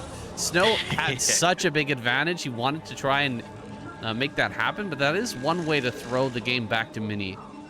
That was like the perfect encapsulation of an unstoppable force meets an immovable object, saying you don't want to push into these meat grinders, even though your own army can do so much damage so soon. Some pretty good Scarab connections saving Mini right now, but Snow getting his 3rd base online behind this. Pro transfer already en route. This is not looking good for Mini. He's pinned into 2 bases worth of economy while Snow is getting his 3rd up. Or he might intercept this shuttle. He does spot it, but he hasn't got enough time to react to that. He's got 3 Dragoons waiting at this 3rd base location to defend this mineral line. I don't think Mini's going to find enough damage with the shuttle. No, he's not going to find any damage with that, at least not yet. Snow covering here the bottom lane, making sure that the same thing can't happen to him what happened earlier to Mini. He's just going to be right out here at the front. Snow relying on his crazy quick reaction speed to just pick up those Reavers and back up if anything starts to push forward from Mini. Dropping here in the natural. He's going to try and take a couple shots. Could shoot at the Reavers. 2 hits on the Reavers would actually be insane. Oh, he's not going to go for it. He's not going to go for it. I'm saying if Mini takes 2 shots at those 2 Reavers, he can't pick up. No, he can't. Yeah, and it takes a long time to actually build the Scarabs on those 2 Reavers. That's why they weren't shooting initially as well. Does do a good job of getting some damage done with this shuttle, although with the 3rd base up from Snow, it's still Snow favorite. He needs to get a lot done with a little to make this work. That 3rd base is just churning away with resources, so really Mini's just barely making up the deficit and getting the balance sheet in the black, but it's not looking ideal for him. He has to do further damage. Even these shuttles moving out are spotted by a scouting probe, so now Snow should be able to juggle those. His shuttle coming in again with 2 Reavers though. Big connections, 10 kills on that Reaver, 17 on this other one. Mini getting a lot of damage done exactly as he needs to in this current game state. Pretty well done from him, trying to distract Snow with a 1-2 punch. That these Reavers coming at the 3rd base and get a lot more damage done. There's 2 shuttles worth of units here, so they are going to be able to break through that cannon and these future goons and at least stop mining at this base. If you can maybe somehow kill this next, that would be huge. I think Snow's going to have enough reinforcements to deny the Nexus being sniped, but it's a really good effort from Mini. Really good effort indeed, and it's not over yet. Here's Xun. He's going to dive into this main base looking for even more probe kills. Snow's just pulled everything back to this position. Mini, can he get even more? Those probe shots, or those Scarab shots on the probes have been even, or have just eviscerated the army. He's going to get so many more hits here. Having a really hard time actually finally. connecting. Finally caught in this corner. Almost loses all the Reavers. He's still got maybe one left alive. Can he drop in this natural, get a few more kills? Probe transfer's coming down. Can he actually target that? One more shot. Does he go for it? He backs away. Dude, crazy moments there. And Mini's been hitting his macro behind this. Look at how many Dragoons are here. He's going to try and push out. Dude, there's a real possibility he can bring this one back. Oh, he kills the shuttle. That means these Reavers are dead in the water now. There are some Dragoons coming from the southern flank, trying to snipe that shuttle, are able to do so, but still putting a pretty sizable dent in the forces of Snow. Mini can go on the counter-attack now. A lot of the resources have been invested in defending this third base. Pretty good surround by Snow, and there's no Reaver for Mini here. There's a lot more splash damage potential for Snow, and has the high ground advantage. Mini has to pull back and bring Snow to him. Snow's kind of fallen for the trap, though. Now Reaver gets sniped. This is perfect for Mini. Snow's made a bit of a mistake here, pushing down this high ground. Now Mini can go on the counter-offensive. There is no third base for Mini, but it doesn't matter. The third base doesn't help you if you've got no units, so Mini is mined out in his main base. He's on a clock right now to do some major damage to Snow, or potentially getting his own third base online. He has to go full steam ahead and go all the way with this push. Yeah, he's got to go for it. He's got to hit this hard. Snow, if he manages to retain this third base, is still going to be in a great position. Dragoons pushing forward. Mini driving everything back for now. He's actually got a pretty good surround. Oh gosh, he actually pulls away from this. Not going to take that fight with the Dragoons there on high ground. Instead, trying to wedge himself down this very narrow corridor. Can he actually get in here? No, the Reaver takes a big shot. Big mistake there from Mini. He throws away the one chance he had at winning this game, and Snow will move on into the next round. There it is, guys. Almost a comeback from Mini, but it gets shut down there. Yeah, so close, but so far. It's like the Linkin Park song saying, in the end, it doesn't even matter. Snow pumps his fists and gets out of that stage feeling like $1 million. And this guy is feeling the polar opposite to that right now. Look at the despair and devastation. I mean, he's not even out of the group yet. He's just frustrated that he bungled that so bad. He kind of got baited a little bit in game number 1 and outplayed in game number 2. Was such a nail-biter of a performance in that final moments, but we'll have to see if Mini can redeem himself in that final match coming up. Who's it going to be, though? Is it going to be Rush? Is it going to be Hero? My money's on Hero. Yeah, I would have to say it's probably going to be Hero, but these matches have already been pretty crazy. Hero. Mini got the better of him, and so there's a possibility maybe Rush can do the same. This was an insane moment, guys. The moment when Mini dove in with those...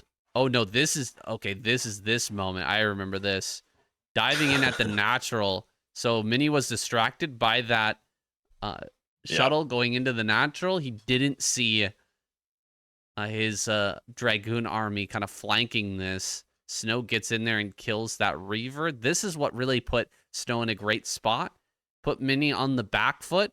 And why that comeback was so essential, why he needed to get in there and actually kill Snow with that final attack was this moment right here. He's getting a third up during all of that. So he's keeping Mini pinned back in his base and out on the map simultaneously while getting the third base online. It's so risky going for these expansions. You can see just how close Mini was to finding some significant damage even after that third base was mining for quite some time. It is a bit of a gamble going for those fast third plays, but can be a way of putting your opponent on the clock and forcing them to come to you, which is exactly what happened. And Snow showed an absolute masterclass in understanding this matchup and how to play his race. Even trolling him at the end there with his picture. That windscreen for everybody to see. It's such a cutie here, Snow. Has a really nice, cute little family as well. You guys can go check out his stream. He's such a great entertainer. Has a really sweet little chubby baby. And so I was curious whether he would have the time and the dedication to continue practicing and working towards the eventual ASL victory that he so much deserves, man. This guy has been so close so many times recently to that ASL title, but it looks like he has, even though he's got all these responsibilities, even though he's got that little cute baby, he is still grinding like an absolute madman, just looking for that final title, looking to cement himself in the history books here for Right. StarCraft Broodwar. Yeah, Rain dispatched him way back when in season 5. That's 2018. And Flash just put an absolute stop to him and embarrassed him with a 4-0 victory in season 8. So he's had a few second place finishes in this tournament. So he is a finalist caliber of player. But when he goes super deep, he does seem to either choke a little bit or just not able to play at his 100% A game. I hope he's got his nerves under control. I hope he's feeling really good psychologically going forward, because he is one of these guys that can go all the way and take the title. It's reminiscent of Stork in the Kespa era, right? Stork Yes, was that yes. same sort of position, King of always Silver. second fiddle, always the king of silver. So many different tournaments we saw him make his way into those late, uh, those very deep levels, the finals over and over again, and just falling short, falling apart. Something mentally was blocking him, and then eventually he finally got through. Unfortunately, it was sometime around 2009, so things did change a lot around that time. I really do hope we see some of these guys able to get the win that they deserve. Even though I'm a Zerg fan, I don't necessarily want Sulky to win yet again. I'm actually kind of hoping if it is a Zerg winning, it's going to be someone different like Hero or Queen. And it would be really cool if someone like Best or Snow could take that mantle as well. I really do think it's long overdue that the Protoss race get a champion. They just haven't been performing at their A game for some time. There's a few champion tier players in that pack. They haven't really been able to shine deep into this tournament, though. I don't know if Best has it in him, man. I hate to say it, but he has looked a little shaky. He's just not looking Right. at that level just yet. Snow, on the other hand, he looks so good right up until that finals. He looks like a champion material right up into the finals. Every year he kind of tricks me, man. He like makes me think he's gonna win, and then he pulls the rug right at the Yeah. last second. I'm sure that a lot of his fans feel that way, but nobody's Right. more disappointed than he himself, I'm sure. Right. Yeah. He gets through to the round of 8, round of 4 so often, and then just kind of falls apart a little bit.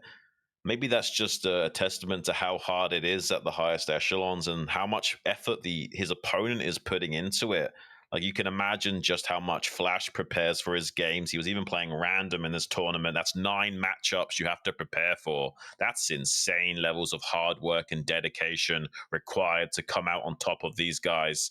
So you do need to put in a lot of work, a lot of dedication, a lot of effort to get those results once you go super deep. Snow, even though he's got a kid, I'm sure he can find some time to dedicate towards getting that title. Maybe this is his season. Maybe so, Shun. As we finish up this interview, guys, we're going to be going to a commercial break. I'm going to go ahead and take a little time here, Shun. You Yeah.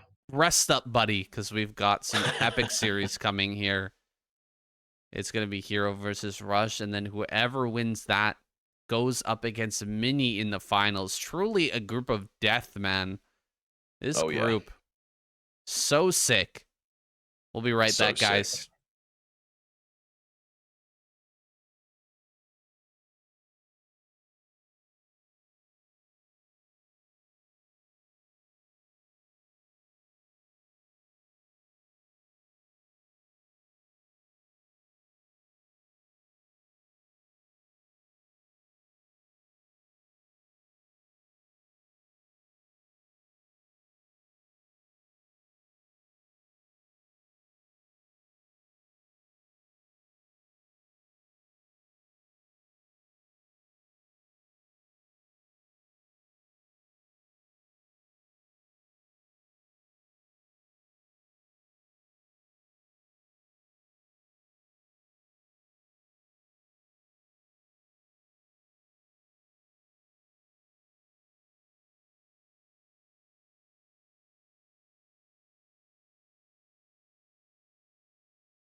Okay, guys, we are back. Got Hero here taking the stage now. He's gone down into these losers match.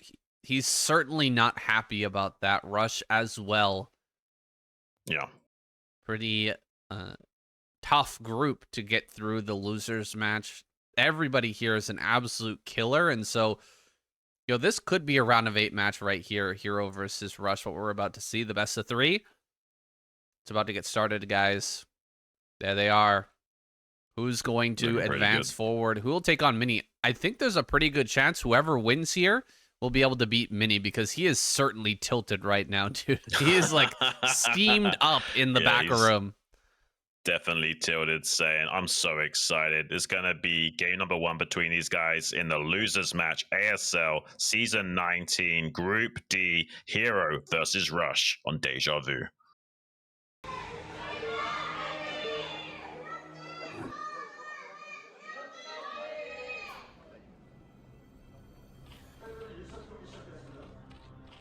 Here he is, Hero. Spawning in top left. Rush, top right. Will Rush be able to overcome the defenses of Hero?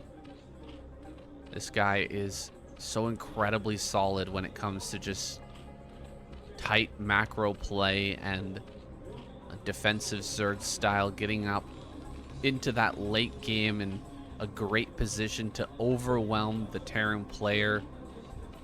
It requires some real precision to break through his defense and actually get something done, get some damage, and throw a wrench into the works, wrench into the gears of Hero to actually slow him down enough to lose. Yeah. Maybe Rush can make it really happen. Curious. He's got to pull out something pretty nutty, though. Rush's Terran versus Zerg is a lot better than his Terran versus Protoss, so he's definitely got a strong fighting chance against Hero in this series. I still do favor Hero overall. I also think his mental game is way more superior to the majority of these guys. I think someone like Mini, someone like Rush, maybe not quite as much as Mini, but Rush definitely going to be feeling a little bit of jitters after that initial game, whereas I think someone like Hero is going to be way more unfazed by a game like that of losing to the shuttle micro and the Reavers kind of devastating him. I think he can shake that off and play good no matter what. Overpool here from Hero. So, am I seeing this right? Okay. Overpool. It has its benefits for sure. A lot easier to hold an early or an advanced barracks, 8 racks, something out on the map. Yeah. 8 racks into gas. It's pretty strong against that, but like, this is gonna slow him down a little bit in the curve of the game. I thought he was more confident than this. I thought he would just get that 12 hatchery down and defend with drones if that was the case. I mean, I disagree. I think this is something like Sulky would do. Like, you're so confident that you're willing to play from behind economically. So if anything, I would say this spells confidence. It's like when you get to the highest level of play, like when you hit like 2400 MMR on the ladder, you can no longer win a lot of Zerg versus Terrans by going for these kind of like early pool plays, unless you're an absolute god. You have to start taking 12 hatches to kind of stay on curve with the really high level Terrans. So it is kind of a sign that he is confident in this matchup, that even if he does get behind a little bit economically with this early pull, he's going to be able to navigate his way to a favorable position in the mid game still. All right, fair. I think you might be right. You might be onto something there, Xun. We'll see if Hero can navigate this from behind. I have full confidence that he'll be able to do it, but it'll be tougher still. It will be tougher. It's just these slings get no damage. They're not even going to help you once there's 4 to 6 Marines pushing across the map. You need to build even more lings, and Rush has a pretty clear idea from here of what to do. You just put on more pressure. You just force more lings. Don't let him build as many drones, because any slowdown is going to kind of compound upon the initial slowdown of just not going for a 12 hatchery. Yeah, and as late of a gas rush could have taken in this game as well. It's not like super late or anything. It's just he's optimizing for slightly more minerals. So I'm curious, is this going to be a 4-racks game from him? Or is he just going to go for like a 2-3 racks into tech play? With everything has gone thus far, I'm kind of smelling this might be a 4-racks play eventually from him. You never know for sure though with the timings. It could be pretty much anything still. But something in me is telling me this might be like a 3-4 racks early aggressive play from Rush to try and seize back map control from Hero, and knowing this is a slightly slower economic play from Hero, might be able to take advantage of him with the early stim timings as well. There was a time when Rush was going for a 2 racks pretty much every game. 1 racks academy into 2 racks pressure play. This is bread and butter. Fast stim rush, just go across the map. Oftentimes he was breaking even the best Zerg players in the world with just such a crisp timing, able to get in there, even stimming and running the last few meters into the Zerg natural and breaking them open with just split seconds to spare. And so that might be something we're seeing. Okay, a 3rd Rax does go down, but he is going to come out here right at the 5-minute mark, start to put some pressure on. He's a little bit cautious, though, doesn't want to allow any run-bys to take place.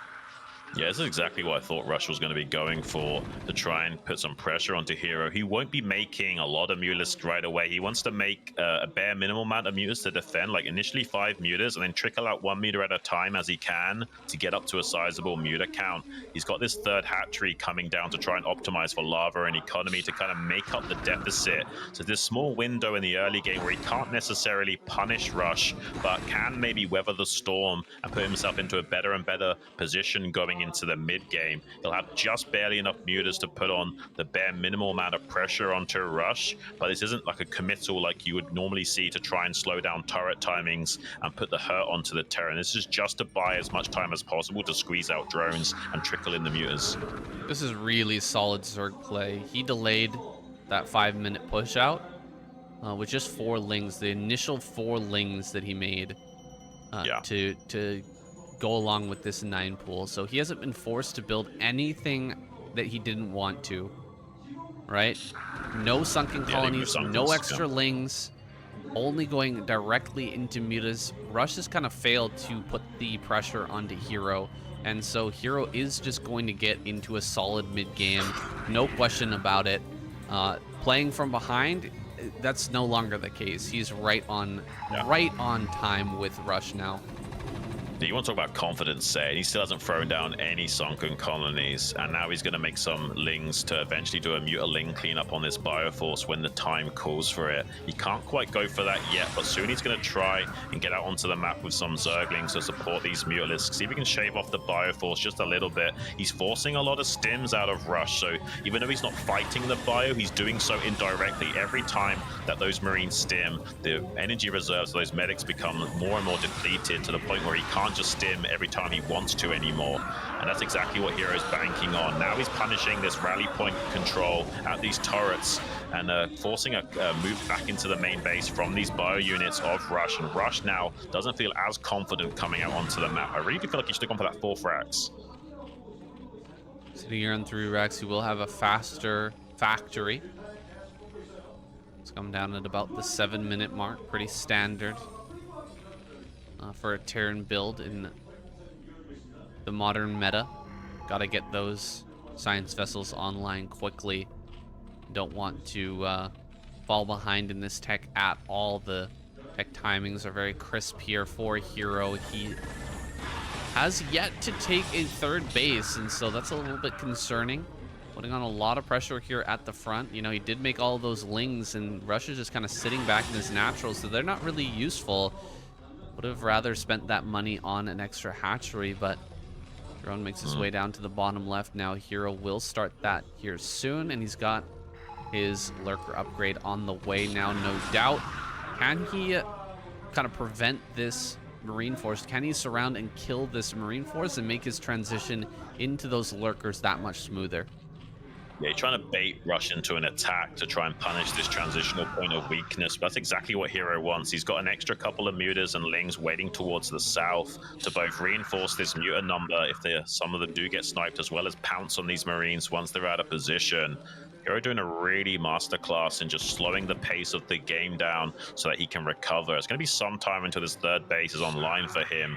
But so far, so good for Hero. He's avoiding most of those transitional points of weakness that Rush could punish. There is this one timing now that Rush could go for and move out onto the map and try and get in just before lurkers are finished up. And that's exactly what Hero is counting on. That's why we got these forces waiting nearby to the south, just in case he has to do some more slowdown. Hydra's moving out across the map. Hero, though, no Sunkens back at home, so he does kind of have to engage this Terran army eventually. If Rush keeps all this bio together and moves across the map in a tidy fashion, he can still punish Hero. Yeah, that's a little bit too much for him to just engage with mutas and lings. He doesn't have enough. Right. He's starting to build some sunken colonies, but Rush is just going to pull the trigger, run straight up into this natural. No sunken colonies is actually going to punish Hero really badly. A lot of mutas end up going down. The lurkers are going to come up from behind this, but Rush can continue to push forward. He can actually just run right up into this mineral line, and the lurkers will have to burrow and unburrow over and over again in order to get on top of this. Here comes some lings. Lurkers burrow, but again, Marines just back up. All right, they will be cleared, but this is a very good attack from Rush. He's really stolen the tempo advantage away from Hero. Yeah, for the time being, Sam, but he didn't kill a lot of drones at least, so just a few economic damage here. Did clear out a lot of the Mulist strength, so there's not enough map control for Hero. It's actually really risky for him to come out onto the map with these lurkers, but he wants to play defense by being aggressive right now and consolidating all of his forces into one location rather than having to defend the natural and keep lurkers down in the bottom left simultaneously. It has got a Defiler Mound on the way, so he can set up for a win condition as well. If he can keep these lurkers alive out on the map and get a Defiler over here in the next minute or so, that is a way of just ending the game immediately. Rush knows that. That's why the Marines are staying to the south, so they can always flank and surround these lurkers and deny a contain from being set up. If a Terran does get contained by a pack of lurkers, they're in big trouble without siege tanks. So Rush is just staying out on the map to keep a threat alive, so these lurkers can't be too aggressive. But Hero seems to want to pull the trigger anyway and try and get onto this natural fight. I think it's a bit of a mistake from Hero to come in like this. I think Rush is going to wrap around the back and deal with this force fairly effectively. Hero needs to get out of there right now. Yeah, he needs to back out as quickly as possible. Gonna be trapped up at that third base for the time being. We'll get rid of that lurker. It was already irradiated, so he didn't need to gun that down, but in doing so, he allows Hero to escape back out onto the map. Will just barely, narrowly slip through that crack as Rush starts to push forward. Hero has some defilers now done, and he should be setting up a Nidus Canal in bottom left. Maybe he can hold on and take this into a longer game. Yeah. Rush going to get in here and get some great value out of these first couple of irradiates. So you can see sniping down a couple of defilers. He does lose a vessel, though. That's pretty painful. Yeah, it's pretty painful. So also good for Rush, though, getting both of those defilers down. He's also spotting a bit of a point of weakness. If Hero doesn't have any lurkers down his bottom left, maybe he can go for there, though. Good interception from Hero, using these mutaling as a little cleanup on R5 auxiliary force, waiting for this Nidus Canal to pop out in the bottom left so we can start flooding units there. All two dropships are made from Rush. Needs to be careful not to lose any additional vessels, especially when going for that dropship gambit play. Can do a lot of damage to Hero and circumnavigating the Dark Swarm and Lurker defenders at these expansions, but can he thread the needle? Killing off those initial two defilers is so painful. It's actually nightmare fuel for a Zerg player. He's gonna build a bunch of Scourge, though. I really love this from Hero. He knows that he's in a bad spot, and sometimes as a Zerg, you're like, I just can't afford to make Scourge. But the thing is, you can't afford to not make Scourge. If you don't make Scourge and a drop gets in, you don't have the forces to actually defend that. So you have to make those Scourge and hope that you can knock out that drop as it's coming in. And that's really your only chance of holding on, getting into a later game. Only one lurker here on the high ground. Hero is so strapped for cash. He's got almost nothing. And this drop is going to get into the bottom left. He was not expecting this. He's got so Oh no, many. Saiyan. Scourge over at that top left. His main base is totally covered, but he gets right in here. This base is likely to go down here, Xun. Almost no way to save that. Even the lurker dies. Oh my gosh, this is so painful. Yeah. He has to consume to keep protecting everything at once. Like one Dark Swarm does. Oh, he actually plagues the Marines. It's not a bad choice either. He's got some Zerglings here still. Maybe he can clear those out. Does consume some of them to throw down on the Dark Swarm. Maybe Rush doesn't pay attention. Only one Lurker defending this ramp. This is looking bad for Hero. Does manage to take out one of those vessels with some Scourge connections, but Rush is in a very poised position to take this game right now. There's not enough defenders here down in this bottom left quadrant of the map to hang on for much longer. Hero trying to push out onto the map at the north to kind of keep an active threat, to make Rush play more defensively. You can see Rush turning around now, knowing that there's a possibility that some Defilers could make their way out onto the map and put some pressure on. So that's at least alleviating the current siege that's being underway in the bottom left. But Rush still feels pretty confident. If he can kill this gas down here and stop mining, that's still good enough. You got the Defilers pushing forward. This is really the only option for Hero right now. He has to counterattack. Yeah. And it's not looking good. A drop gonna come into this main. Where are all the Scourge that were made earlier, Xun? That's what I want to know. There were a bunch of them. Looks like some of them are gonna make their way in to actually deal with this, but all right, there comes the rest. He does get that cleanup, but Rush is in such a dominant position now. It's hard to see him losing this game. Hero needs to be in his natural, hitting him with Darkstorm Lurker right now, and it would still be a pretty Rush favorite game. Yeah, it's just very true. There's 3 base Terran to 2 base Zerg. The only way you can win the game is by getting on top of the Terran production and eliminating them. That doesn't look like a viable option. There's a whole fleet of like 7 or 8 vessels here to keep churning out the Irradiates. Some pretty beautiful plagues from Hero. I just don't think it's going to be enough. There are a few speed hydras to snipe those vessels later on. If he can get a checkmate move with these Defilers, it would be crazy good for him. I just don't think there's enough meat in this army to make that happen. Even some Firebats here to delay and fight under Darkstorm if need be, and perfect splitting from Rush, denying any plague maximal value here. So everything is just going Rush's way in game number 1. That's a big tempo swing in this series to go out in this fashion, 1-0 up. Like, Rush is going to be feeling great about this game. Yeah, he's going to be feeling fantastic. Hero wasn't even able to gun down a bunch of these vessels. They flew in with the high HP vessels at the front, so the Hydras weren't able to get those kills. He gets a couple at the tail end of this fight, but I love what Rush is doing right now. He's going to completely surround this, and he's building so many Firebats. This is really going to be hard for Hero to fight against. He's relying on very low numbers of units, just getting excellent traits under Dark Swarm, and the Firebats completely deny that from being able to occur. And even a 4th base coming up now for Rush. This is kind of wild, and we do see a hatchery thrown down in the bottom left for Hero, but there's already a squad of Marines waiting just to the north of that to snipe it later on.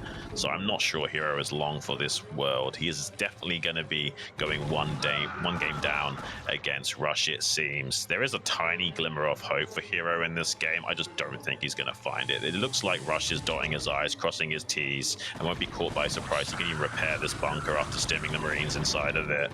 Like, yeah, I think everything is just going Rush's way. These Hydras might be able to get the kill in that bunker, but they will die shortly after, and these Lings and Defiler play shouldn't be able to get too much done either. I think Rush has done it in this game. Absolute desperation mode here from Hero. Just a few Irradiates is enough to completely shut down these Defilers trying to make their way across the map. Another great plague, but this army really can't be stopped. There's nothing to handle that. He will GG out. There it is. Rush takes this first game. No way.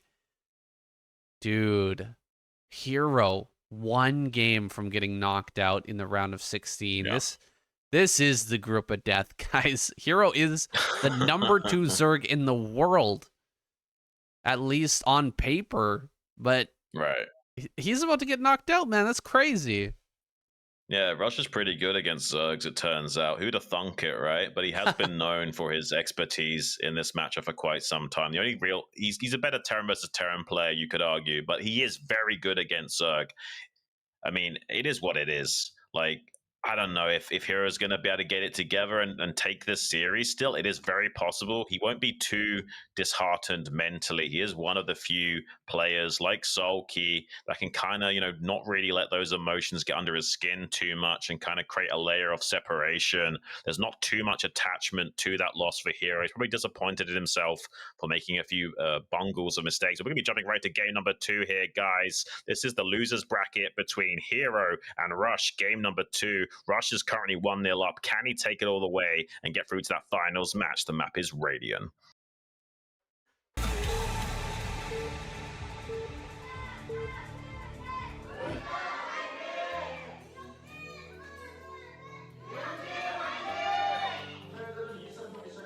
Here we go. Hero down in the bottom left.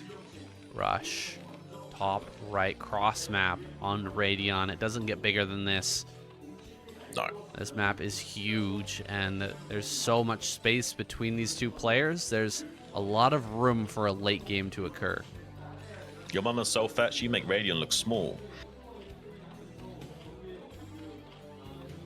My mom? A 38 rush. Yeah, wow. It's anyone's mom, I guess. It's like a 38-second rush distance cross map on this map. It's ginormous.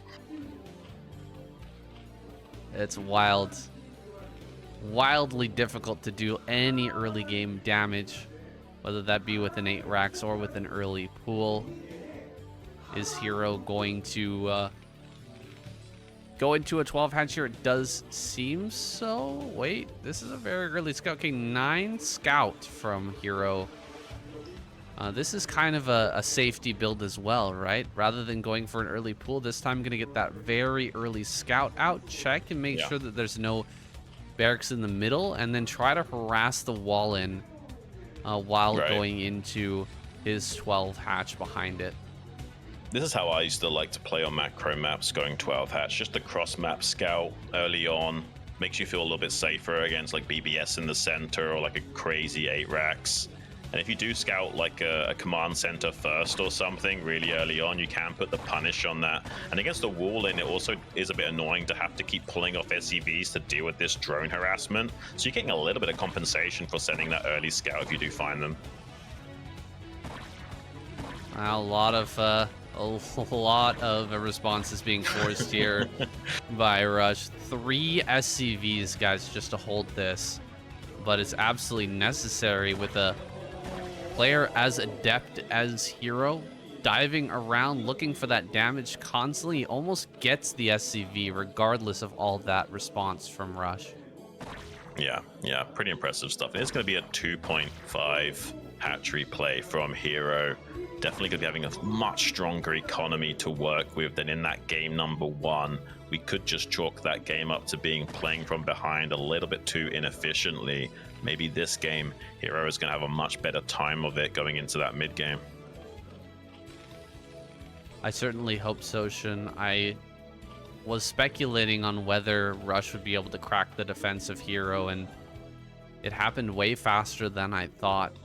Rush gets in so quickly to that natural and actually breaks through the defenses, gets himself in a good spot, and follows up with a great drop. And now we're here in a deficit. Hero already 0-1, 1 game away from losing his tournament life in a season of ASL where I thought he might be able to get through to the finals and actually win a season for the first time. It's not looking as likely here, but it would be a great comeback story if he gets through this round of 16, the group of death from the losers match, and then goes all the way to the finals. That's a crazy story. It's certainly a trial by fire. It does get the successful Huck tour on that SCV and get him out of there early game to obfuscate the build order range, how many Zerglings are being made and what have you. The lair's not finished yet, so he doesn't know for sure the Spire is going down. This could be a sneaky lurker play, throwing down that den and punishing him. It's very rare you see the lurker opening at the pro level, just by how easy it is to abuse by forcing the lurkers to borrow and unborrow over and over again with the 2 racks academy opening. Zergling just barely missing these Marines on the move out. If he gets a good target fire on these Zerglings and makes them chase this SCV scout, this could pay off for Rush. Yeah, he's forcing these Lings to go up in the main. Oh God, Oh, no. Hero. Oh God. Hero, not like like this. Not like this, man. All right, I'm gonna drive these all the way back into the corner. Pretty good surround with the drones, but 3 get targeted down immediately. Triple drone kill here. Triple kill. Ouch. That's painful. That's pretty painful, guys. I mean, that's one of the worst game states he could have found himself in at that current state of the game. It kind of blows my mind that Rush managed to sneak past that initial Zergling scout. Hero thought he was totally safe in chasing that SCV. That Zergling view distance wasn't able to pick up on the exact formations. That's why it's so hard playing on these big maps. Kind of like Dominator with the triangle positions. It's so hard to keep track of where the units are moving out on the map, early game and mid game. Sometimes one tiny little mistake like that and suddenly you're in big trouble. 3 drones were sniped. Hero's definitely gonna be feeling the pressure now. Absolutely, and he can't really get too much done with these Lings either. Rush is just gonna sit here until he's got a critical mass of Marines and medics where you're gonna have to deal with it with those Mutalisks and start to shave it down, going into a 4 racks play to follow this That's up. what I like to see. He's going to have a lot of bio to work with. Hero actually takes the closest hatchery to location to himself. We may be seeing Hydralisk Defiler out of him this game. It's a great way to come back. Can get super cost efficient 5 racks. Okay, I was not expecting that. I mean, I wasn't expecting it, but he probably feels like after killing those 3 drones, he can get away with it. With the wall in especially, you can kind of cut your Marine production and go for a play like this. It's one of the advantages to having a wall in is, you know, you can get away with a slightly suboptimal amount of units and then just make sure your turrets are well timed. He's still got a pretty sizable force despite losing some Marines early on. So he's doing some great mineral optimization back at home to make sure he's got enough resources to actually get out these barracks. There's still a potential here for Hero to slowly claw his way back into this game, but this 5 racks timing from Rush is going to be so hard to stop. During the mid-game phase, there's going to be so many more Marines and medics to handle than usual. Hero's going to find out the bad news in just a moment here that he's got a lot on his plate to deal with soon. Will he actually get all the way in there deep enough to see the number of racks? He's kind of skimming the edge of the base right now. Sees, I think, at least 4, but I'm not sure if he's aware of the 5th racks. The counter to a build like this is very quick transition into Lurker, but the thing is you can't do everything at once. Can't make a ton of mutas and get this 4th hatchery out, the 3rd base saturated, and get into Lurkers all at the same time. It's just not, it's not possible. Right. The numbers just don't quite add up. So look at this. Factory's going to go down before we even have a Hydralisk Den. So Rush has covered everything. He's going to have a huge bioforce, really powerful attack, and he's going to have a decent tech follow-up as well. Yeah, there's no real way of easily defending this 3rd base with just Lurkers alone, of how wide open it is with the 2 entrances. So he is going to have to rely on at least 1 control group's worth of mutas to deal with this. Has got a wraparound of Lings to go for a run by. The Lings could do some major work and heavy lifting, and the mutas can zone out the Marines on the ramp right now. This could be just what Hero needs to come back in this game. He's a big tempo swing, and he's going to see the bad news of the 5 racks, and now he knows what he's up against. Look at this beautiful micro on the ramp to isolate these Marines getting up here while the Zerglings go to work on that production line. It's pretty well done by Hero, but not enough of a trade to make him comfortable in this game state. There's still going to be a very strong mid-game timing attack coming from Rush. That was a really good move by Hero. Rush managed to clear all the Lings in the main with like 2 Marines, though, between the barracks. Kind of all of them getting stuck there because Hero was microing so heavily with the mutas. He did clear out quite a bit of that bioforce and now can start to harass here once again, bait this Marine force to try and counterattack and then come in with the Lings. If he clears this force, the game state will be pretty much reset. Rush is going to be so slowed down in his timings or in his overall bio count, he won't be able to put on enough pressure to break Hero by the before he actually gets Lurkers online. But there is still that chance right now. Rush could push across this map and just smash right through Hero's defense moments before he's ready. That's a lot of lings coming here. Oh my goodness. So many lings and mutas have been made from Hero. He's jumping right on top of this. He's going to clear out so much of this pile. Getting right on this. That's so many lings, Xun. It's not quite enough to kill the whole force, but it's more than enough to deal enough damage to take the wind out of Rush's sails. Now this 5-Rax has kind of fallen flat on his face. The tech timings are a little bit slow. It's almost 10 minutes when the science facility is finishing up.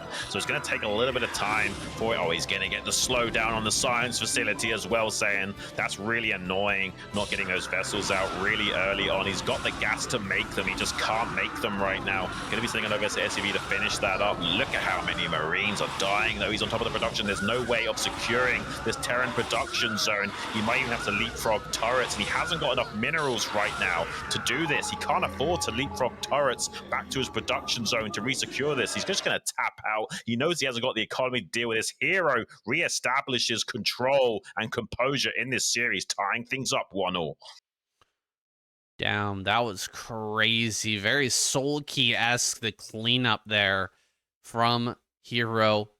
The switch into Lurker immediately afterwards. Rush knew it was coming. He knew there was going to be a bunch of Lurkers rushing into his natural and up that ramp in a moment's time, and he just didn't have enough space to get a defensive position there to stop that from killing him, and he knows that he has to tap out. Dude, what an incredible play there from Hero. Really, Rush kind of botching things, though, by not adding more turrets on that high ground. We see that so often. The Zerg player take over that high ground position and then bottleneck the Terran as they're coming up that ramp, give them a hard time, and tear things apart in the main base with run-by of lings. Hero did a very good job of that. Can Rush put together the defense? It was looking so good aside from that one moment. Here we go, guys. Jumping into our last game between Hero and Rush. The decider in the losers match is going to be played on Eclipse. Let's get it started.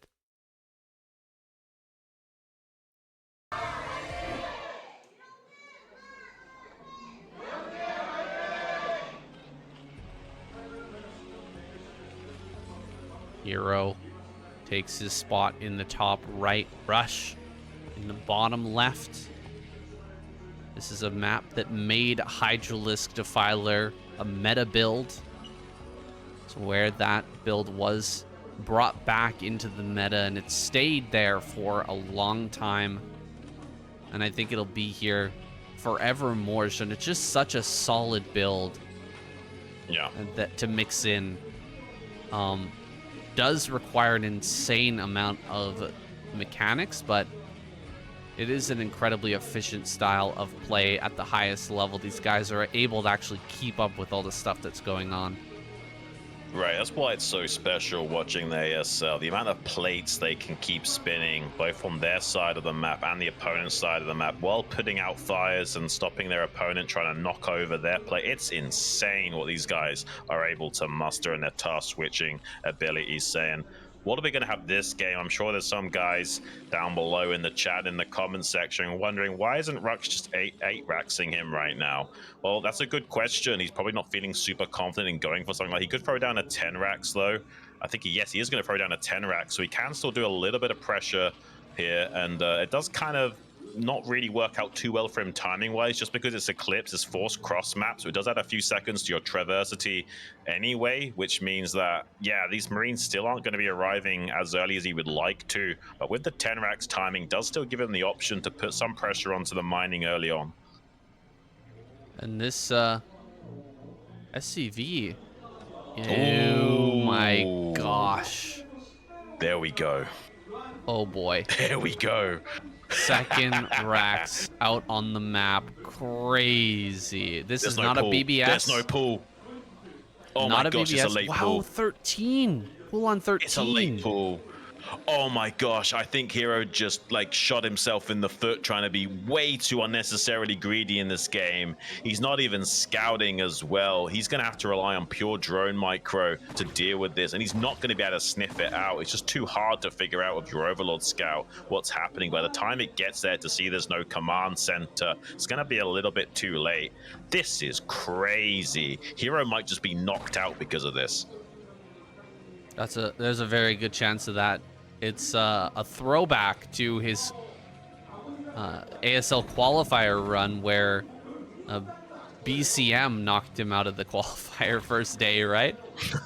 Yeah. He definitely knocked him out with this same build, I'm pretty sure. Pretty much the same build. I mean, it might as well have been, yes, Ian.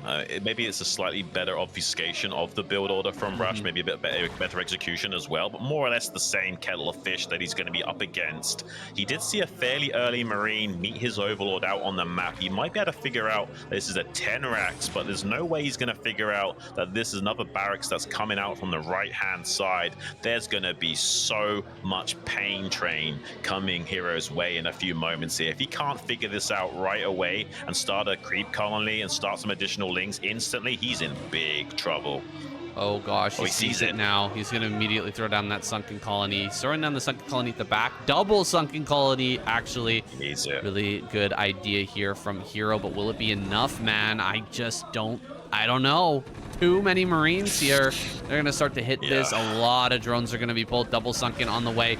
Drones getting up here in the front. He's going to have to dive on this. The bunker is about to finish, guys. That bunker is so close. There it is. The bunker does finish. Lings coming out here. Both the sunken colonies will be done. Are they in range? No, not in range. But the bunker is also not in range of this hatchery. So small miracles here. Xun. He is actually going to be able to keep this space alive. Yeah, if he makes the lava when it's slightly out of range of the barracks, he can also squeeze out units without being targeted down too much, but most of the lava is still in range of this bunker. He needs to manually lava trick that out of the way to be able to keep these lava alive. He's feeling the pain right now, trying to leapfrog some sunkers for this sunken on the bottom's really low on HP though, just 18, just 4 more hits from these Marines to kill that sunken colony. He doesn't get it. The SCV trying to come in clutch, just managed to kill that sunken, but it's a little bit too late. I think Hero might technically hold this push, but the follow-up from Rush will probably be strong enough to still close out this game. That's a big investment from Hero to try and clean things up, so Rush definitely ahead of the curve right now, but we have a playable game on our hands for our Zerg. Maybe he can figure out a way of evening out this game, but it's going to be a long time in the making to turn this into a win. Yeah, it's going to take a heck of a lot of work here. He does slip past. A couple Lings are going to get into the main. There we go. One actually, in the end, makes its way through. These Marines getting back home is kind of a big deal. Oh, Hero going to pull off of gas and take a third hatchery. I like it. This is actually going to give him a chance. This is going to give him a real shot in this game. Yeah, this is exactly what he needs to do, is take a few calculated risks going forward, hope for the stars to align to put himself into a more favorable mid-game. If he plays too safe, he's just going to fall off the map and not be able to keep up with the same economic curve that Rush will be able to leverage against him in that mid-game. So going for a Hydra Fighter play, slowly but surely, getting up this third base is very close to this ramp, so he will be able to defend that third base with sunken colonies if he can finish it up. He's not even mining gas right now. He just needs pure minerals and drones and play distraction and force Rush into thinking that this is going to be some kind of Ling run by, so he stays inside his base for as long as possible. Can't believe it. Hero held on to that attack. It was so well disguised by Rush. That attack was incredibly scary. He scans and sees that the layer is not even done, so definitely not going to need that turret for the time being. I think we're going to have to see even more sunken colonies get made here soon, because this attack, this follow-up is looking very scary. Rush has so many Marines, and you need like 2-3 sunkens actually to block this. So yeah, he's going to need 2 on high ground and 3 at his natural. That's such a big slowdown. It is. He wants to wait for the creep to spread a little bit more to optimize the positioning of the Sunkens in the third base. That's why we don't see him throwing down the second one just yet. But he does need to make that now. The move out timing for Rush is pretty strong. He stims and goes, rushing across the map right now with increased movement speed. We'll be able to potentially jump on top of these. That's why we see a third Sunken coming down from Hero in a panic. If Hero just stims and goes right now, there's still a timing on killing this third base. So he's hoping that he can hold on with a third Sunken. If that does come to fruition, and he's going to be able to barely get up this ramp to see the bad news that there's Sunkens in time. Now we have a playable game state on our hands. Rush is still favored to win, but Hero's not out of it. No, he is still very much alive in this game, although everything has been slowed in insane amounts, Xun. And these sunken colonies at the natural are in such a brutal position. It's so hard to hold on against a marine attack. Even if you just lose a couple of those first sunkens, maybe even just the one at the bottom, Rush can slip by behind the mineral patches and the sunkens can't reach him. He can also, you know, from range hit the hatchery at a certain angle, and so he's just going to put so much pressure on if he decides to attack into that natural. He's waiting a little bit longer, and it looks like the follow-up is going to be a bit of that fantasy-esque playstyle. One factory with an add-on, one starport going to be made now in the main for Rush, so he is going to be making a tank push happen here, and there is no shot of Hero actually having lurkers in time to shut this down. He's going to have to deal with it purely with the Mutalisk. That's going to be a real challenge, especially with Science Facility coming out here soon, and that Irradiate coming out as well. Yeah, a ton of Sunkens now being thrown down. They're very necessary. Just because there's no Mutalisk or anything to really deal with these this Marine force that's out on the map currently, he will eventually be able to trickle out some Mutas and have some kind of map control if he desires to do so, but probably not going to be able to easily snipe this tank that will be traversing across the map in a few moments. Good old 9-minute 20 Mutalisk timing. Gonna be coming out here. Very non-standard, yeah. This is just due to all the pressure that's been done to him in this early game. Rush is in such a fantastic spot. You know, he was thinking about building turrets, what was it, like 3 minutes ago. Realized that he didn't need those yet, and in fact, he's going to have all the defenses necessary, keep himself alive back at home. These mutas are going to get almost no damage. They really can't do much here because the Science Vessel is already done. We're going to have an Irradiate here by the time he actually engages with this. This is just like a magician's misdirection technique from Hero. He's like, oh, look over here, look over here. He wants you to be worried about an illusionary threat, like these mutas could actually do something and that there's actually a threat for Rush to worry about. But the reality is he's just buying precious time for this hive to finish up and for his transition to come underway. And it also keeps the Marines kind of pinned back in a more defensive formation and not able to escort this tank as swiftly across the map as he would like to. We see the 3 tanks finally starting to move out now. That's exactly the threshold of tanks you need to chew through the Sunkens fast enough before that Defiler Mound can be completed. But with the current game state, that Hive and Defiler Mound is a lot slower and weaker than it would usually be. It's not too long away, but Hero's going to have a really tough job of slowing this push down in time. Here comes those tanks. He knows it's clear on the top side, and so pushing ahead full speed. Defiler Mound is just now finishing up. And there are quite a few Sunkens in that natural to buy time. However, they are way further back than they normally would be. Oh, this split is not very good either. Hero really struggling to pull out that Mutalisk. He takes so much damage, and now the tanks are going to get right up here in range. No lurkers have been made yet. Hero going to fall back here, try to make a lurker or two. Lings are going to come in from behind and just sacrifice themselves. Dude, Hero is completely falling apart here. He is in such a difficult position, but he needs to keep his head on straight if he wants to survive this. He's just completely losing control here. Another Radiate goes down, but it immediately kills the Muta, so no more damage there. This is it, guys. Rush has done it. I think he's done it. Yeah, even if he did get the Defiler out now, it's just a little bit too late. He's done too much economic damage. Rush barely have a strong enough tank push here. Really good effort from Hero to get the Defiler mount finished up in time, but it's not quite quick enough. He couldn't sandbag these tanks long enough either with his sunken positioning. Unfortunately, Rush is doing a little bit too much damage to him. Hero leans back. GG's out. Hero is knocked out of the ASL by Rush. That's absolutely crazy. Rush can almost not believe it himself. He's going to be joining us in that finals match against Mini. That's going to be explosive. Wow. I guess I really did give him the caster's curse there at the beginning.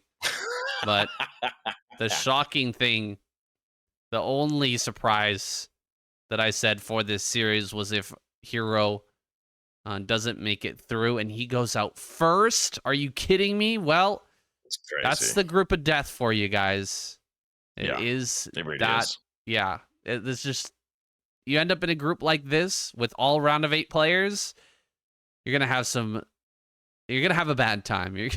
Some players are going to get knocked out. It's just how it is. Yeah, definitely. This is crazy, guys. But don't go anywhere because we still got this final match between Rush and Mini coming up. We're going to be going into a short little 5-minute break here. Go get some snicky snacks, go to the bathroom, get some water, whatever you got to do. We'll be right back.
Here we are, guys, at both the beginning and the end. The beginning of the final series of this group, Group D, the group of death. Yeah. Mini versus Rush. I'm surprised we're here. Snow's gotten through first. Hero's gone out. Who will it be? Who's going to make it in? I'm actually starting to cheer for Rush now, guys. We need to get another Terran player in that round of 8. I mean, Hero's out, so I'll root for Rush now. I mean, he took out my boy. That's okay. He played pretty good. That was a really well executed cheese from him in that last game. Really caught Hero his pants down. Hero did manage to get that Defiler Mound out on time, which was kind of crazy, but wasn't able to stop the push overall. Maybe this is Rush going to be coming through this group stage to join Snow in that round of 8. Would be a great ability for him to do so. Like the t-shirt as well. He's the Sentry. All right, guys, we're going to get this started now. Rush versus Mini. This best of 3. It begins and it ends here. Who will make it into the round of 8? We're about to find out.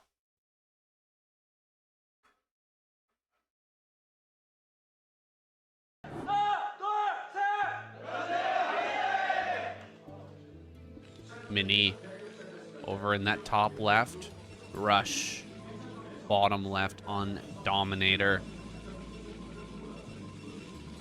There he is, Mini. Looking calm down. He's had a little time to reflect. A little time to cool himself off. Very important because he was looking pretty darn tilted after that Snow game. Yeah, I think so.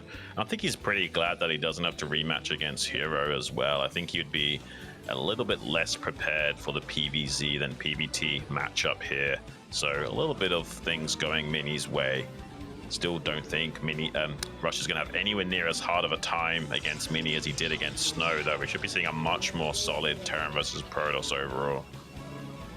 Yeah, this should be a fun match. Really, really good match here. Along the curve, the power curve, I would say Rush and Mini right alongside each other.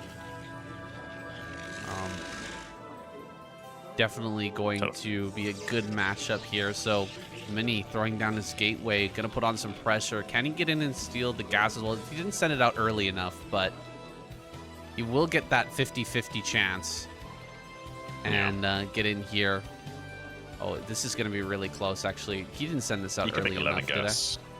No, he didn't. If he makes an 11 guess as well, there's just no way. Like, he can probably even still get it with a 12 guess, actually. Yeah, there's no way he can get in there in time and take this. Not in time. All right. Not a PVT player, guys. Never played Protoss, but I'm doing my best. You're doing all right. Doing all right. You're putting a little bit of harassment on this SCV. Guess the repair on that.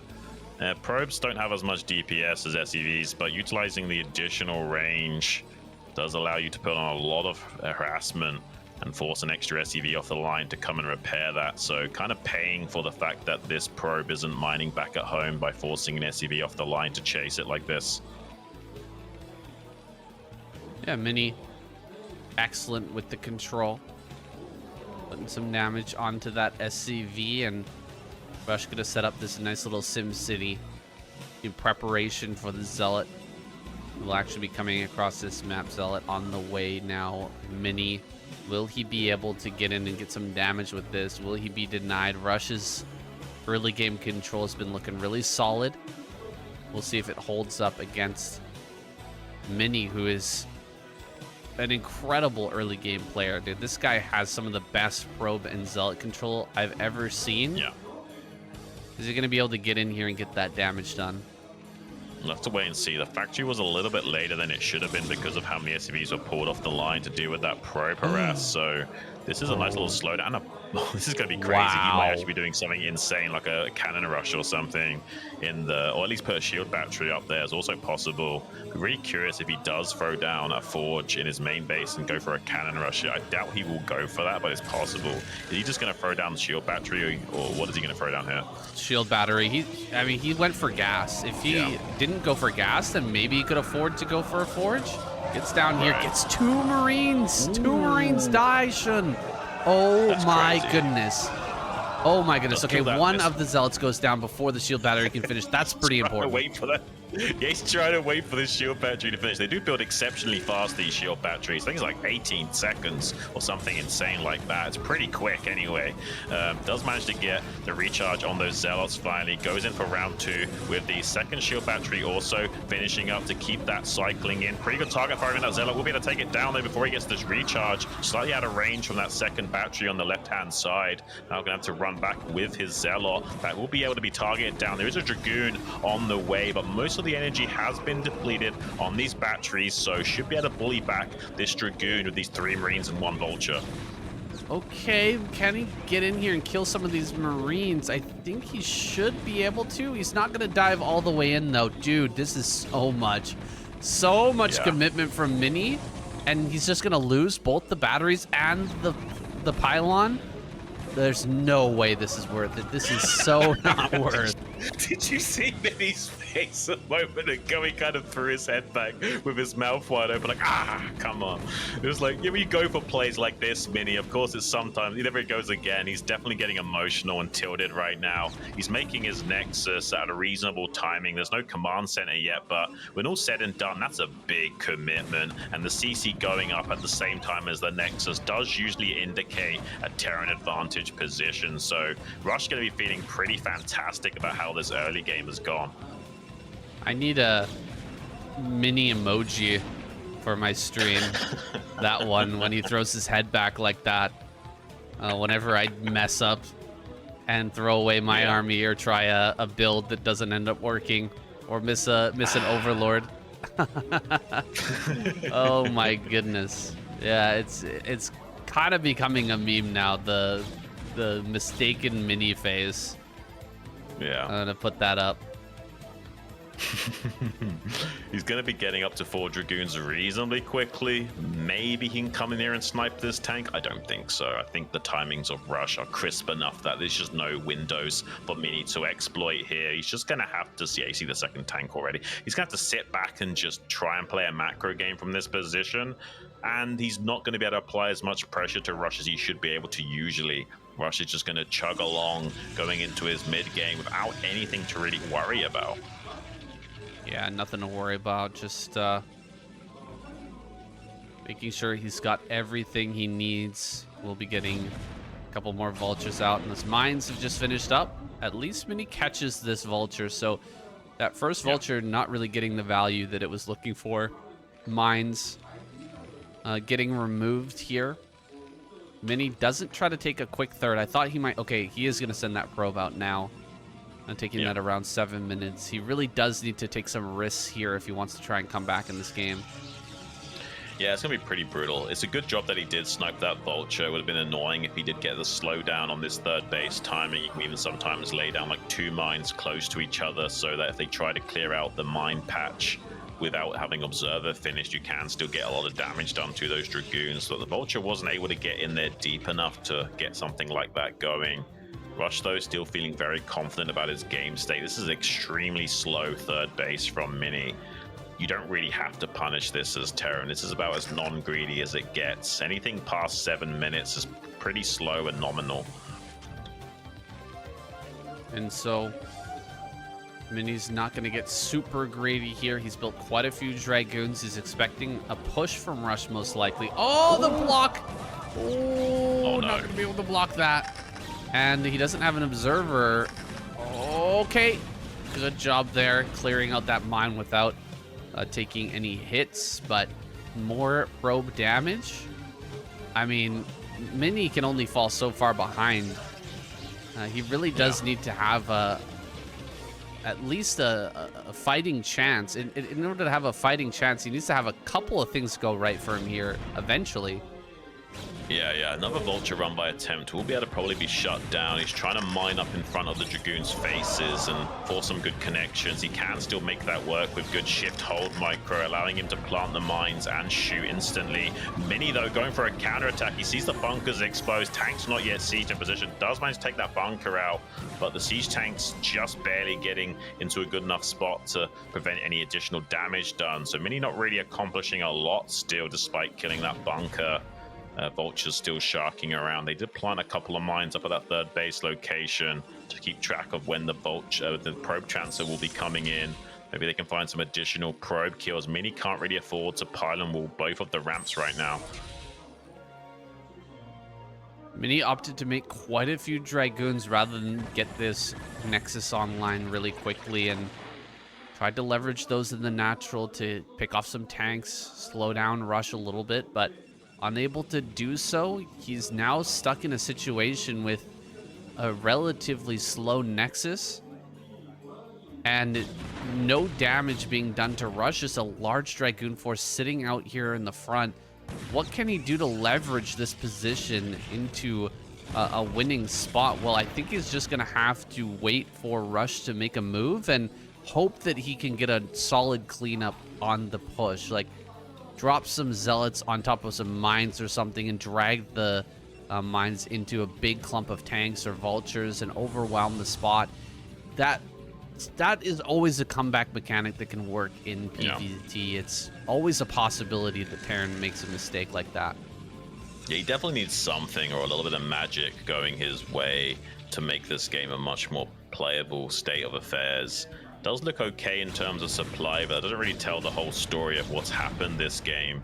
We'll have to see how confident Rush is in trying to snowball this small lead going forward. Reaver finally popping out for Mini, so does have a few tools to work with in his arsenal, although he's been on 2 gateways for such a long time, only just now adding on more gateways at 10 minutes because of how much investment was put into these pylon walls at the third base and just catching up in the curve of the game. 6 factory coming here for Rush. He's going to 2-base it, try to get across this map and end the game right here and now. I think it's a pretty solid idea. Don't want to take this late. The longer it goes, the less that early lead is going to matter. He's basically going to leverage all the damage he's done so far and the advantages that he's built to try and knock Mini out with a 1-punch attack just before Mini really gets everything online. You can see his Citadel has just started, guys. Just started now. So Zealot speed is going to be super late. He's going to be heavily reliant on dropping Zealots onto the army to get them into the fight quickly enough to actually do something. And that's why we got Rush here with a bunch of Goliaths. 5 Goliaths have been made. Those are going to gun down shuttles exceptionally fast. Right, those leg enhancements are going to be finishing right around the time usually recall for Arbiters would be done at like 13 minutes 30 or something. Not ideal, to say the least, for Mini going forward. Rush also smells a bit of weakness in how he can deal with his play. Has enough Goliaths to keep the shuttles at bay as he pushes on this vertical axis. Mini's got a small contingency of Dragoons trying to get into the rally point of Rush to prevent any reinforcements, but that's not going to be enough. There's enough meat in the engine of Rush to keep that pushed back. He's going full steam ahead right now. Mini trying to abuse the high ground of these pizza slices to keep him at bay and force some sieges here, but there should be enough meat in this Terran force to at least trade well with Mini. Pretty good Scarab connections thus far, though, it has to be said. Mini's doing a reasonable job, but as we can see, overall, the fight is just going Rush's way like we expected. Mini is getting dangerously close to being eliminated in this game number 1 here if he's not careful. This is a big tempo shift in this series. He wants to be the guy taking game number 1 if he can. It's such a big momentum, and having the sail behind you going forward in the series is so important. It looks like Rush is going to be knocking on the door in just a few moments and is able to set up some turrets.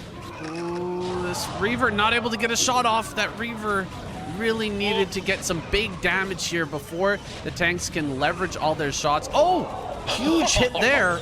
All right, doing quite a bit to the tanks in that back line. There you go. Mini actually trading pretty well.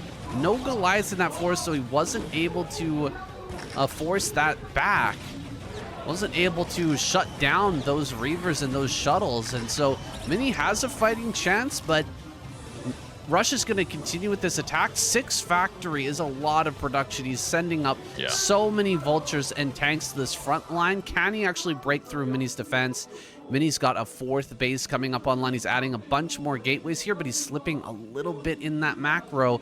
Just now getting that Zealot speed going. So now maybe he can hold this. You know what? Rush is going to fall back. He's going to go ahead and take that third base.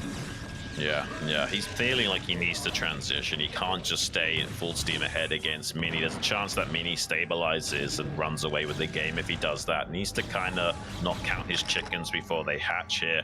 Make sure he can get this base up online while putting on some pressure with some Vulture raiding parties. It's pretty much mostly Zealots here, so these Vultures can trade fairly reasonably well and put on some pressure onto Mini.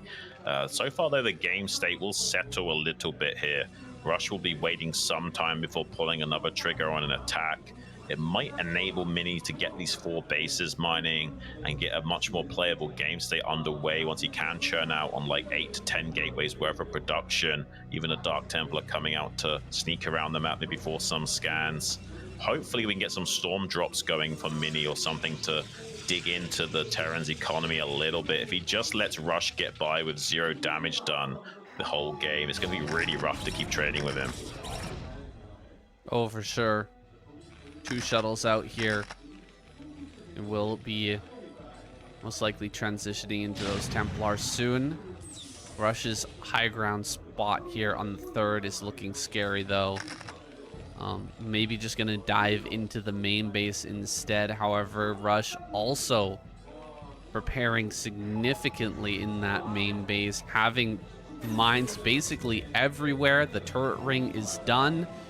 Mini not going to pull the trigger on that, dude. It's too scary diving in like that. So many forces, so much has been built up in that main base. Rush is really taking this seriously. Maybe with some storms you can get in there and, you know, get 1 or 2 storms on some of these SCVs, but if you're just dropping Reavers and trying to get some damage, I think Rush will easily be able to pull out, and the mines are just going to clear up a lot of that. So Mini here falling back. He's managed to get a small supply lead, and of course, Rush with that 6 factory play, he didn't invest in the +2 upgrade here just yet. That's going to be quite far behind. So he's got a big mass of units, but he just doesn't quite have the upgrades. Let's see if Mini can stop this attack. He stopped a harder one earlier, but maybe this one's gonna. This seems tougher. This is scary.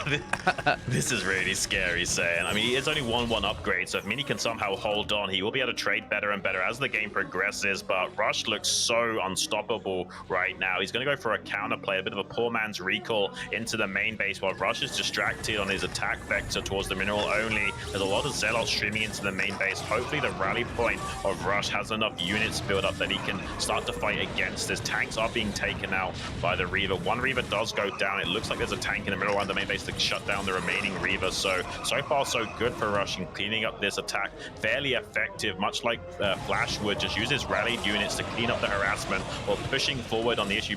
Pretty big storms on these clumps of tanks though, but there's just no Dragoons or anything to really hold this at bay and threaten any kind of pressure to this army. It's getting right on top of the natural expansion, completely containing the rally point of Mini. There's no other gateways out on the map. He's trying to wrap around behind with some forces, but look at how many siege tanks there are. The only thing going for Mini is there's not enough Vultures to screen a mass flood of Zealots, so maybe with a good movement command of Zealots running in top of these mines, he can get some drags and clear out these tanks, but there's so many to chew through, Saiyan. Ooh, coming in from multiple angles here. The right side gets cleaned up immediately, though. Big unsiege here. Pretty good idea from Rush, considering there's not many Dragoons to actually fight through this. The tanks were actually going to be splashing each other down more than the damage from the Zealots was going to be taking them out. So completely unsieges everything, moves forward even closer. Now he's up right on top of this high ground, and once you're on top of the high ground, it is nearly impossible, and GG will have to be called. Dude, Mini looks so distraught after that first loss. You can really see it. He's really pissed off right now, guys. There's no pleasant way of putting it. He's just angry, and maybe rightfully so, because he really did bungle that early pressure with the 2 shield batteries, and Rush handled it probably a little bit too effectively than he would have liked to. Usually Rush is not looking that strong in the early game against someone like Mini. Mini's usually the guy that gets the better of you with those early game Zealot and probe control. Though Rush this time around, making it look easy, and does a great kill move there right when he needs to, right before Mini can start to get full production underway with those 4th base going into 5. and catching up on tech because the Terrans just so far slow behind the curve of upgrades. Rush there getting some much needed hydration because this series could go the distance, guys. There's still potentially 2 games to be played in this final match between these two players. So far, though, Rush is 1-0 up. The next map is going to be Polestar. It's a much more macro-oriented map. Look at Mini. He looks so all over the place. You need to chill out, man. Just focus on the game. Whatever happened, happened. It couldn't have happened any other way. Just deal with it. Get your head together because we're jumping right into game number 2, guys. Group D, ASL Season 19. This could be the last match. Rush could be joining Snow in that round of 8. We're about to find out. It's going to be Polestar.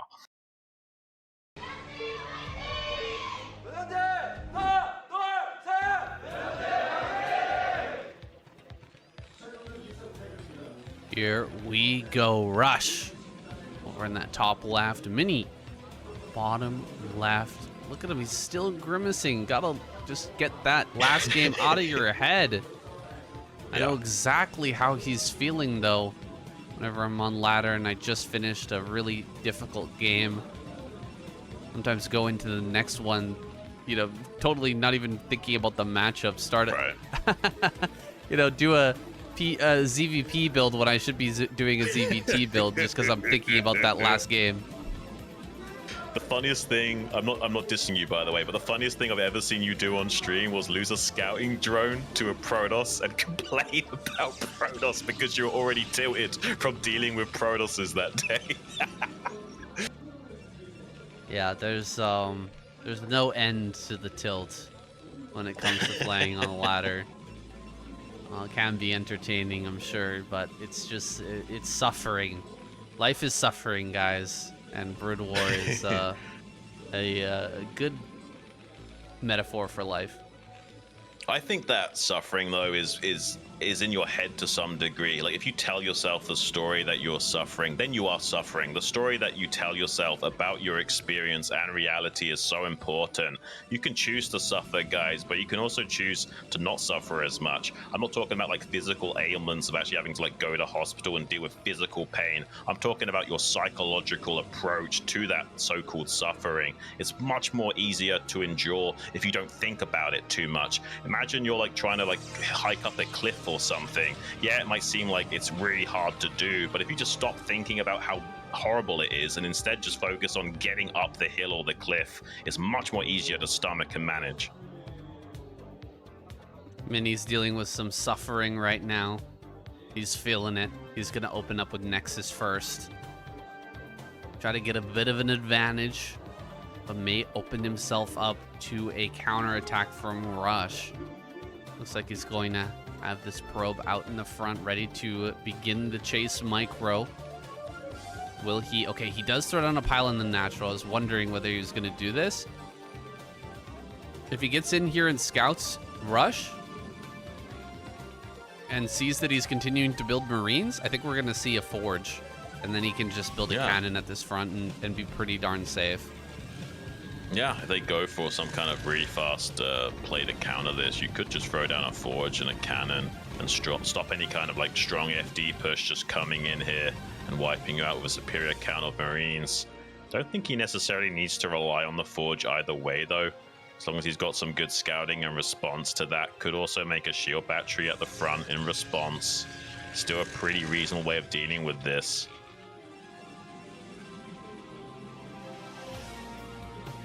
Is he still building Marines? That's what I want to see. Yep, more Marines are on the way. Rush. Be looking to break this. No forge. He sees it in this main base. Mini being a bit greedy here. One gate gas into Cybernetics Core after. Yeah, you're just begging to get broken here. And he throws down a gateway at the front as well. I think he might end up losing that. In addition to what he's going to lose here in the being the Nexus. So this is a little bit scary for Mini. Yeah, it's a little bit scary here. He can throw down a shield battery to try and help buffer against this. Needs to try and get as much slowdown on these Marines and SCVs as possible.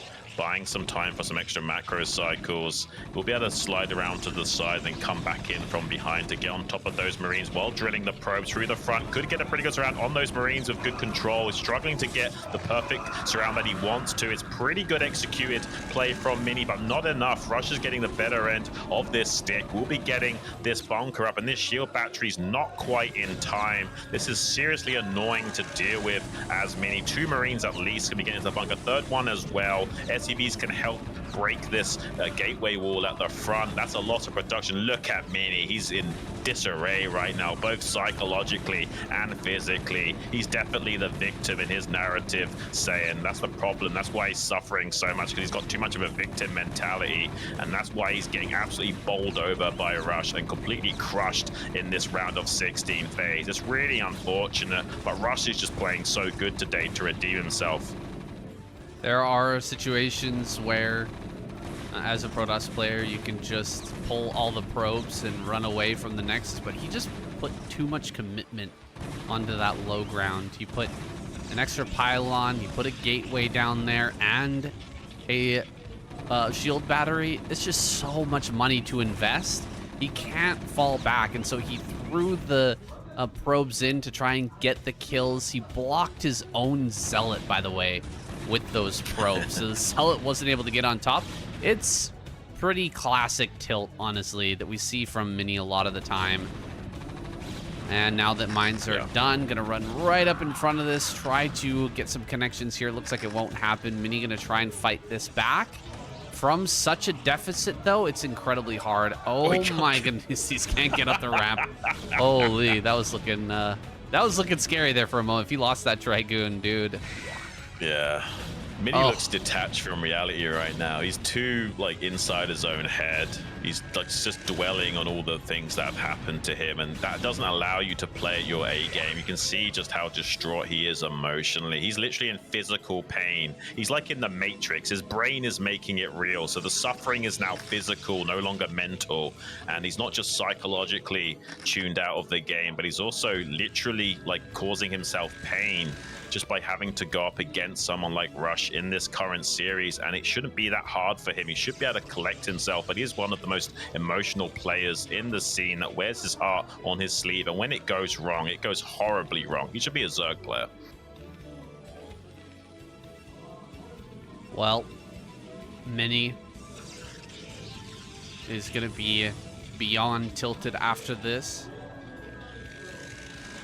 Already with mines out, Rush is just, he's hitting every single beat. Look, he's even got a mine up here, or he's got a vulture up here. Yeah. Dragons will be able to leverage out onto the map. And so Mini can go back, keep on airlifting these over to that high ground. Maybe there's some sort of shot for him there. It's just, I feel silly even saying it, guys. I'm sorry. I try to stay as neutral as possible and hold out hope for somebody to eventually bring the game back. But dude, this is such a horrendous position that Mini finds himself in. Unless Mini makes a monstrous mistake, Rush should be able to clear this out. Looks like he's getting set up for everything. He's got turrets everywhere. He's got mines. He's got tanks set up already. He's got multiple tanks. He's got 1 tank for the main, 2 for the natural. He is so ready for this. It's, oh my gosh. Yeah. It's so hard to break through. I mean, he can technically still make this work. There is a tiny window where he can break in here and do enough damage to Rush that there's technically a playable game state. It's just exceedingly hard to do, especially with the eBay and barracks walling. The SimCity's pretty strong. Quite a few turrets as well in this back line. Very difficult to get in there with the shuttle to get on top of those tanks. He's going to try and make a go for it anyway. Lands the Reaver, tries to find a good Scarab connection on that tank. Does manage to do so. Just one more hit on that tank to finish it off. But look at the SCVs blocking with the barracks and engineering bay. Does manage to find a connection on that tank, but that's pretty much all he's able to find so far. He's going to be able to break down this barracks and start to come in here yet again. But I think there's still just barely enough for Rush to defend that. Mini shouldn't be able to find too much damage here. Rush is Making me feel a little worried for him here. Hold on. Getting in. One more Reaver shot. There's a little opening at the bottom where the turret can't hit, and so when he finds a way in there, he actually needs to do more damage, and even this is not enough. Yeah. Feeling off I some really of do those feel SCVs, yeah. I feel like if he wasn't psyching himself out so much, and he was playing at a more higher caliber, plays like that could have gone a lot better for Mini, and he actually might have been able to find a way of slowly coming back in this game. He'll be able to get on top of this contain and wrap around from behind to clear that out. So he is going to eventually deal with this, but Vulture gets into the main base. That's a little bit annoying. Honestly, if Mini just didn't let the other things affect him and just played a really strong game, there is a way of making this work and coming back in this game. It's just he's a little bit psyched out, so even though he's making a game of it, it's not quite as crisp as it could be, and it gives even more potential for Rush to close out the series. This has got to be so cathartic for Rush after he lost to Mini in the previous ASL. Mini pulls out some dirty builds, if I remember correctly. Yeah. He really cheesed him hard in that series, and so Rush is handling all the wackiness and then getting this cleanup on the Nexus first. Dude, he's gonna be feeling so good, man. The dopamine is surging today, boys. This guy is feeling amazing, on top of the world. You can see he's still very intent because this game is not over. Anything can happen in a game of Broodwar, and if you lose from a position like this, you're gonna get clowned on harder than Tyson, man. So he really doesn't want to mess this one up. He's pulling out all the stops. He's making sure he's getting as much scouting information as possible and taking every opportunity to slip by. Here comes Vultures in the main, Xun. There's no probes anywhere but here in the main, so every probe use in the game is here at this base, and he's just cleaning them up like crazy. Oh, this is terrible for Mini. Like, this is the exact kind of thing that will guarantee him not being able to come back in this game. There's still a few beats he could maybe hit to make this work. He needs to get this third base down instantly. It's taken him a long time to do that. I don't know if he is going to be able to claw his way back into this game. I don't want to count him out completely, because there is a chance that Rush bungles this 5-factory push and somehow Mini kills enough of the tanks to make it work. It is definitely possible. It's just not necessarily likely to occur. Like, most betting people would be putting money on Rush winning this game right now. Has the 2 Reavers to slow down that push, so with perfect snow-like micro, it is still doable. It's just very hard to achieve. If a mine gets dragged into like 5 tanks and they all explode at the same time, there's a very good chance that Mini could win this. Yes, I agree. Now, Rush 4 Goliaths here, ready to start 2-shotting these shuttles. We've got these Reavers trying to push forward. Mini quickly scooping those up and pulling back a little bit by little bit. He needs to get a few nice shots here on these tanks. He's got even more Reavers. Is this snow that's warged into his body, building so many Reavers here? He knows he needs that X factor of extra splash damage because he's not going to be able to overwhelm these forces. He just needs to get some amazing connections, either be it mines or scarabs, in order to take this fight. Oh, there we go. Rush gonna be planting a few mines to cover his flank of that natural third. Now going to be going out onto the map with those 4 Vulture raiding parties. See if he can slide in yet again. He's going to be checking the 6 o'clock and then checking with the rest of the 3 Vultures into the natural expansion. There are some Dragoons to stop that from occurring this time around, so Mini won't be taking too much economic damage. There's going to be a very strong push coming out from Rush. Now all steam ahead, trying to get on top of that shuttle with the Karen boosted, upgraded Hellfire missiles from those Goliaths, able to take out that shuttle and Reaver in pretty quick fashion. Mini is going to be feeling the pressure now. He's still got 1 shuttle and some Reavers to work with, but so far so good for Rush. He's going to be full steam ahead on his vertical axis, just gunning for Mini, knowing that there won't be enough to slow him down completely. Ooh, taking some shots on that Reaver. The tanks getting their damage in. Couple more hits, though, with this. Scarabs lowering the HP. How many of these tanks have been hurt? Most of them, I'd say, have taken some form of damage. And so Mini has an opportunity, maybe diving on top of this with some Zealots coming out of a shuttle here soon. There's only 2 Goliaths left. This is still a really big tank force, and it's getting closer and closer. It's made its way almost all the way across this map. Those tanks are quite stacked. Look at that. Rush even brings up 2 SCVs to heal this. Are you kidding me? He's playing out of his mind. Yeah, he's playing really solid. Mini needs to just bounce on the balls of his feet and let his ears stop spinning and restore his equilibrium to have any chance at holding off this force. We have a counterattack coming in to try and shut down reinforcements and wrap around the back from Rush to see if he can get something going when he unsieges. But look at that, a few mines in the back covering his flank as well. Rush is just playing insane right now while getting his third online and still executing this push. Meanwhile, racing ahead of supply, currently ahead by 40, which is absolutely insane in this late mid-game stage. Looks like Rush is going to be closing the gate on Mini being able to survive for much longer. We see a counterattack from Mini in the natural expansion, not really accomplishing much though, and these Goliaths are screening these shuttles on this natural third of Mini. Maybe gonna snipe one of those as well. Really good target firing from Rush. Does find the connections needed on those to shut that down. Both shuttles will fall, and Mini is not long for this world saying. He's in his death throes right now. You can see him in exasperation, just not really able to deal with this game on a physical or mental level right now.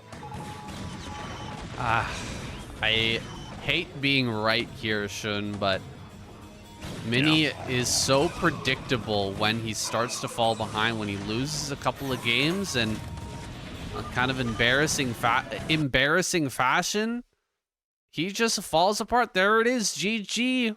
Finally taps out of this game. Rush will advance. Another Terran for the round of 8, boys. Yeah, tearing it up right now is Rush, looking pretty stellar as well. He's definitely one for the centuries. Gonna be entering into that round of 8 phase with so many legends. We've got such a crazy lineup already gathering, guys. It's gonna be absolutely nuts this round of 8. We've got such stellar players. Mini looks completely deflated. Maybe rightfully so. I'd be pretty deflated after performing like that and reacting like that. It is what it is, though, guys. I mean, this tournament is just that hard. Unless you play absolutely out of your mind and you've prepared and you've practiced to your heart's content, you're not going to be able to make it through, unfortunately. And we really did see Mini slip up in his psychological game here and not able to keep it together to handle someone that's as crisp as Rush. This is the moment that decided the game. Absolutely. Mini throwing down an extra gateway there at the front, hoping to get some use out of that. Didn't end up being the case. The attack here, I want to see it again. The Zealot got completely blocked by the probes. It was so sad. This Zealot just getting nothing of value done in the fight.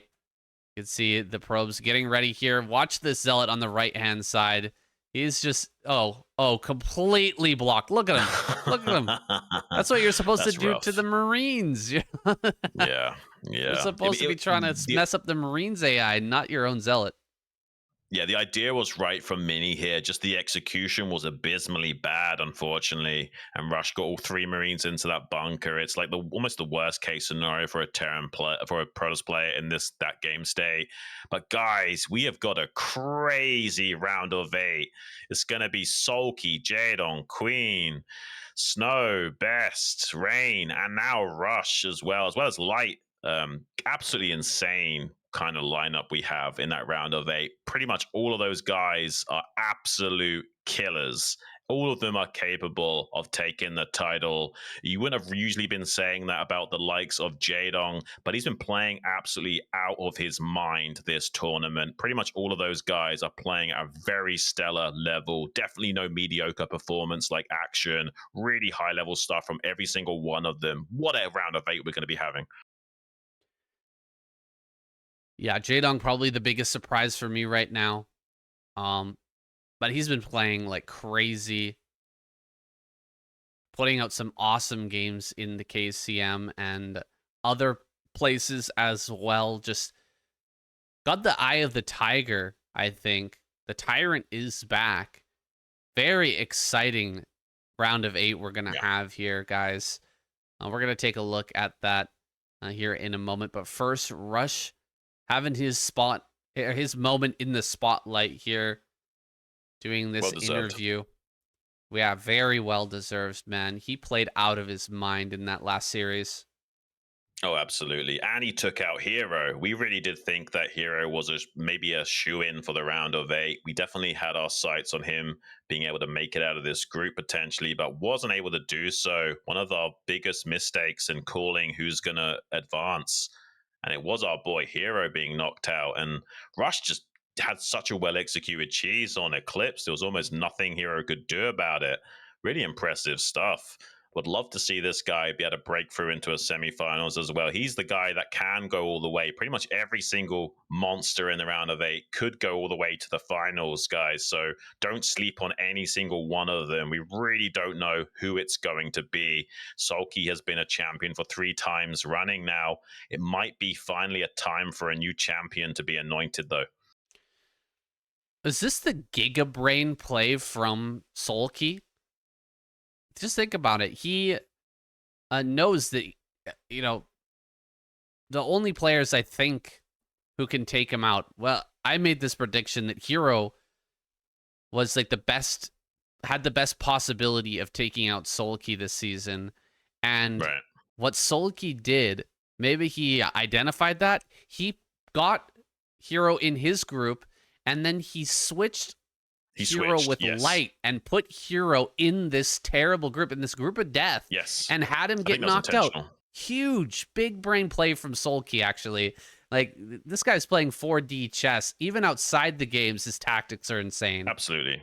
Absolutely. He knows that Zerg versus Zerg is not his strongest matchup. And the only way that he's going to be taken out easily is if he gets up against someone like Hero or Queen or something like that. As long as he avoids that Zerg versus Zerg matchup, he does feel pretty unstoppable and confident going forward. And he's done a very tactical decision in getting rid of that possibility here. Maybe it's got to be Jaedong, man. Jaedong. JVZ. The meme from old Kespa era. Jaedong was so strong. Like 80% win rate versus Zerg. Maybe he's going to bring it back here. Maybe he can go to the finals and take down Sulky. That would be... Oh my gosh, that would be so hype. Man, I'm so hyped for the rest of this tournament. We've had such a crazy ASL already, and this day was an absolute banger of a round of 16. I can't even imagine the kind of series we're going to be seeing in the round of 8 when they've got to play a few more games than usual. It won't just be these best of 3s anymore. Going to be moving up to the best of 5s and eventually the best of 7 as well once we get to the closing stages of the tournament. I'm so psyched for this tournament. This might be one of the first times that we see Sulky not look as confident. I mean, there's so many killers here. Maybe Sulky will be shaky enough that a few mistakes can be exploited and he will be taken out either in the semis or the finals. All right, guys. Here it is. Our matchup. The results of Group D. We've got Rush and Snow making it into the round of 8. 2 absolute savage Broodwar players have been eliminated today. Mini and Hero go home disappointed, but I'm sure they'll be back. I mean, both these guys are fixtures here in the ASL. They're always present in at least the round of 16. So they will be back again next season. Look at this lineup, guys. 2 Terran players, Light and Rush, Rain best, Snow representing the Protoss race, and then Queen, Jaedong, Sulky. Once again, an extremely race-balanced round of 8. How crazy is that, Xun? Oh, it's pretty insane saying that this game has been out for this long and we still have some pretty high-level balance in terms of the race distribution, despite what anyone will tell you in the description down below based on whatever propaganda they've been fed or self-gleaned from their experience on the ladder. I don't quite get why people seem to think that Zerg versus Protoss is an 80% favorite to Zerg. We'd be seeing a much more different distribution of races and statistics on these players' records if that was the case. Saying, by the way, I misspoke earlier, guys. Every single match from now on is going to be a best of 7. So strap in, because the round of 8 is going to be nuts. Can't wait to see who ends up matching with whom. Before we go, guys, some honorable mentions here, some donations in the stream. Weren't able to get to those during the games, but Manu gifting 40 gems. Really appreciate you. And Quim, excuse me, dropped 500 gems, guys. Thank you so much. Huge donation, huge support to the stream. Really do appreciate those donations, guys. It is helping us out a lot, and it's a lot more efficient, I would say, than donating on YouTube or donating on, for example, Twitch, because part of your donation, the part that goes to the service provider or the platform, is actually going to Soup. So you're going to be supporting the platform that puts on these tournaments and your casters at the same time, which is awesome. Yeah, we really do appreciate all of your support, guys. Any way, shape, or form you can give that to us, even if it's just some likes and some comments down below, that's still very much appreciated. But if you can shake your wallet a little bit at us and throw some dollar our way, that will help us keep the lights on and keep this a passion project where we can keep dedicating many hours of our week to bringing you these great games for a long, long time to come. Here we go, guys. What's this lineup going to be? We're getting right into it. The round of 8 draw. I'm so excited.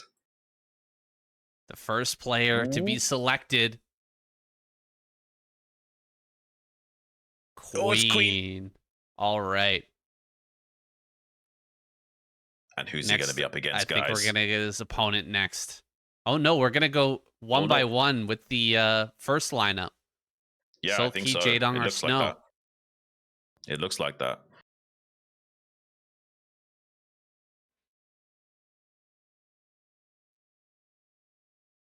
Jaedong, all right. Bit of a weird way to do it, but I guess we know that they will be up against certain amount, like Sulky can't be up against Jaedong, for example. So it's like they're going to draw all of the guys from the first lineup and then all the guys from the second lineup. Makes sense. It'll also keep people guessing right until the end, right? Yeah, until the third one is drawn. There's only one remaining. Yeah. In the second lineup. There's that last pick, Sulky, the current reigning champion 3 times in a row. But who are they going to be playing against? We're about to dive into this other bowl of balls. Let's see what we can get our hands on. The most mirror matchups we can get here, guys, is 1. Let's see. Yeah. Will Snow get lucky? One of these Terran players. Oh, man. If he gets Rush. Oh, I feel so bad for Rush in that point. Best. Okay. All right. Queen versus Best. Wow. The first match. That's going to be insane. Yeah. Okay, now who is Snow going to be up against? I think we're going to select for Jaedong next, right? Oh, yeah. Sorry, for Jaedong first. My bad, guys. Yeah, for Jaedong first. Come on. Who's it going to be? Is it Light or Rush? Oh, it's Light. Light. Light versus Jaedong. That's going to be epic, guys. I don't even care who gets knocked out. That series is going to be amazing.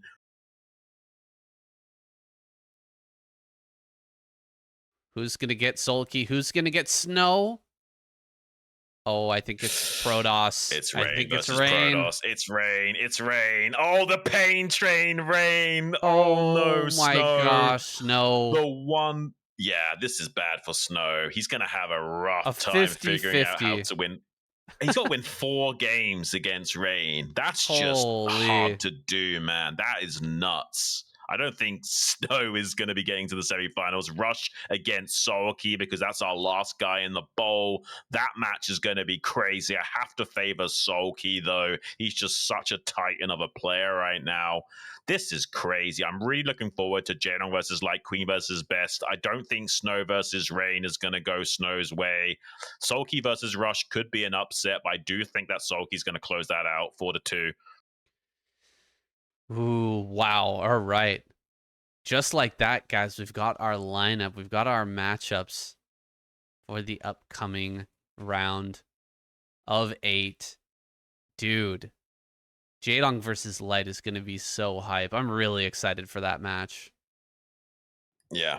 Not the best results we could have had, it has to be said, but some of those lineups, especially Jaedong versus Light, could be absolute fireworks. Jaedong's been extremely in form lately, and in this tournament specifically. Maybe we can have some really epic, like semifinals, finals-esque kind of round of 8 matches.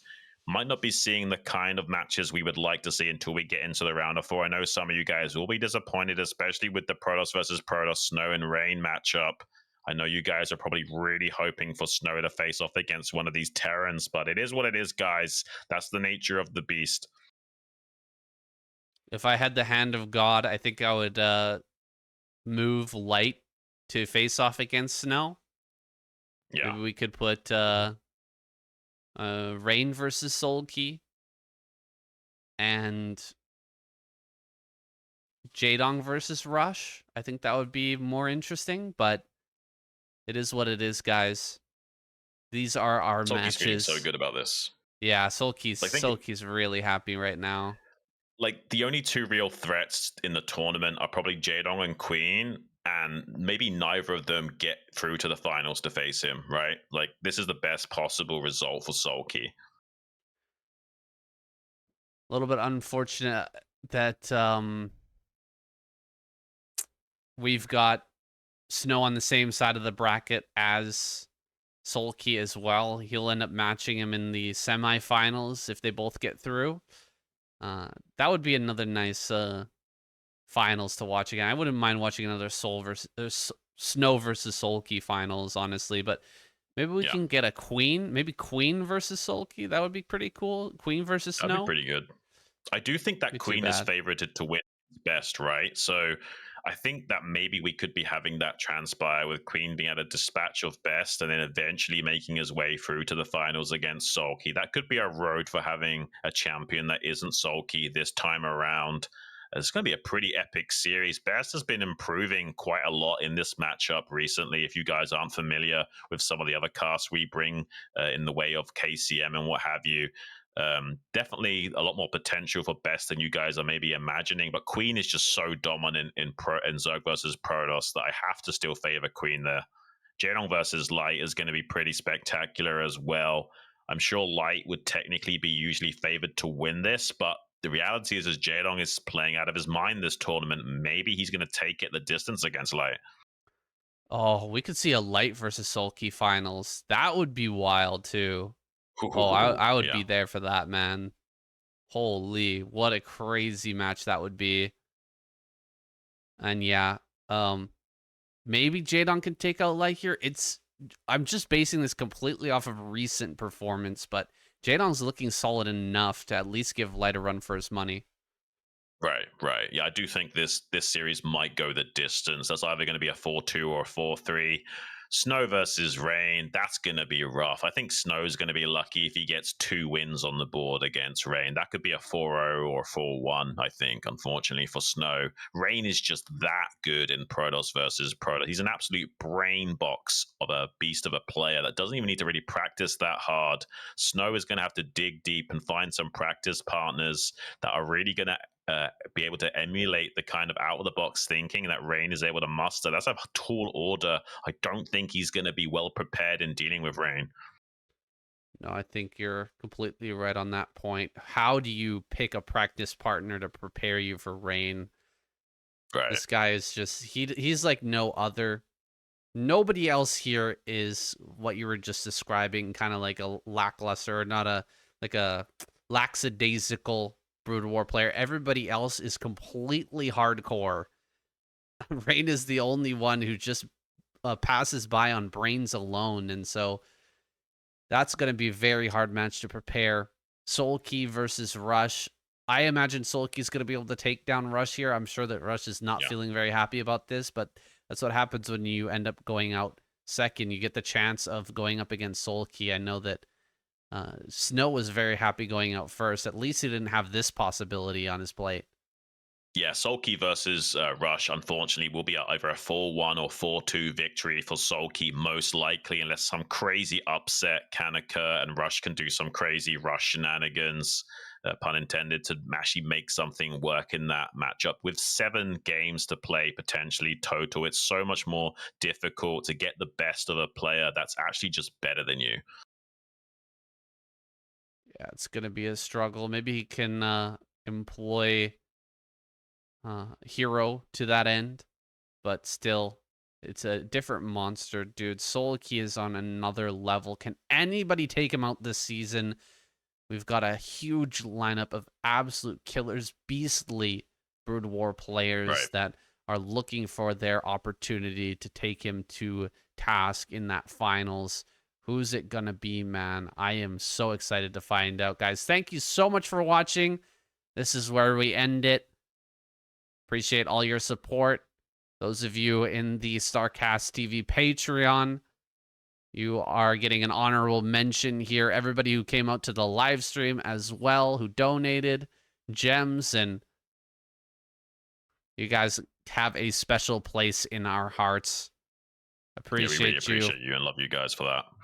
And we'll see you guys next week for the round of 8. Monday, guys. Don't miss it. Thanks, guys.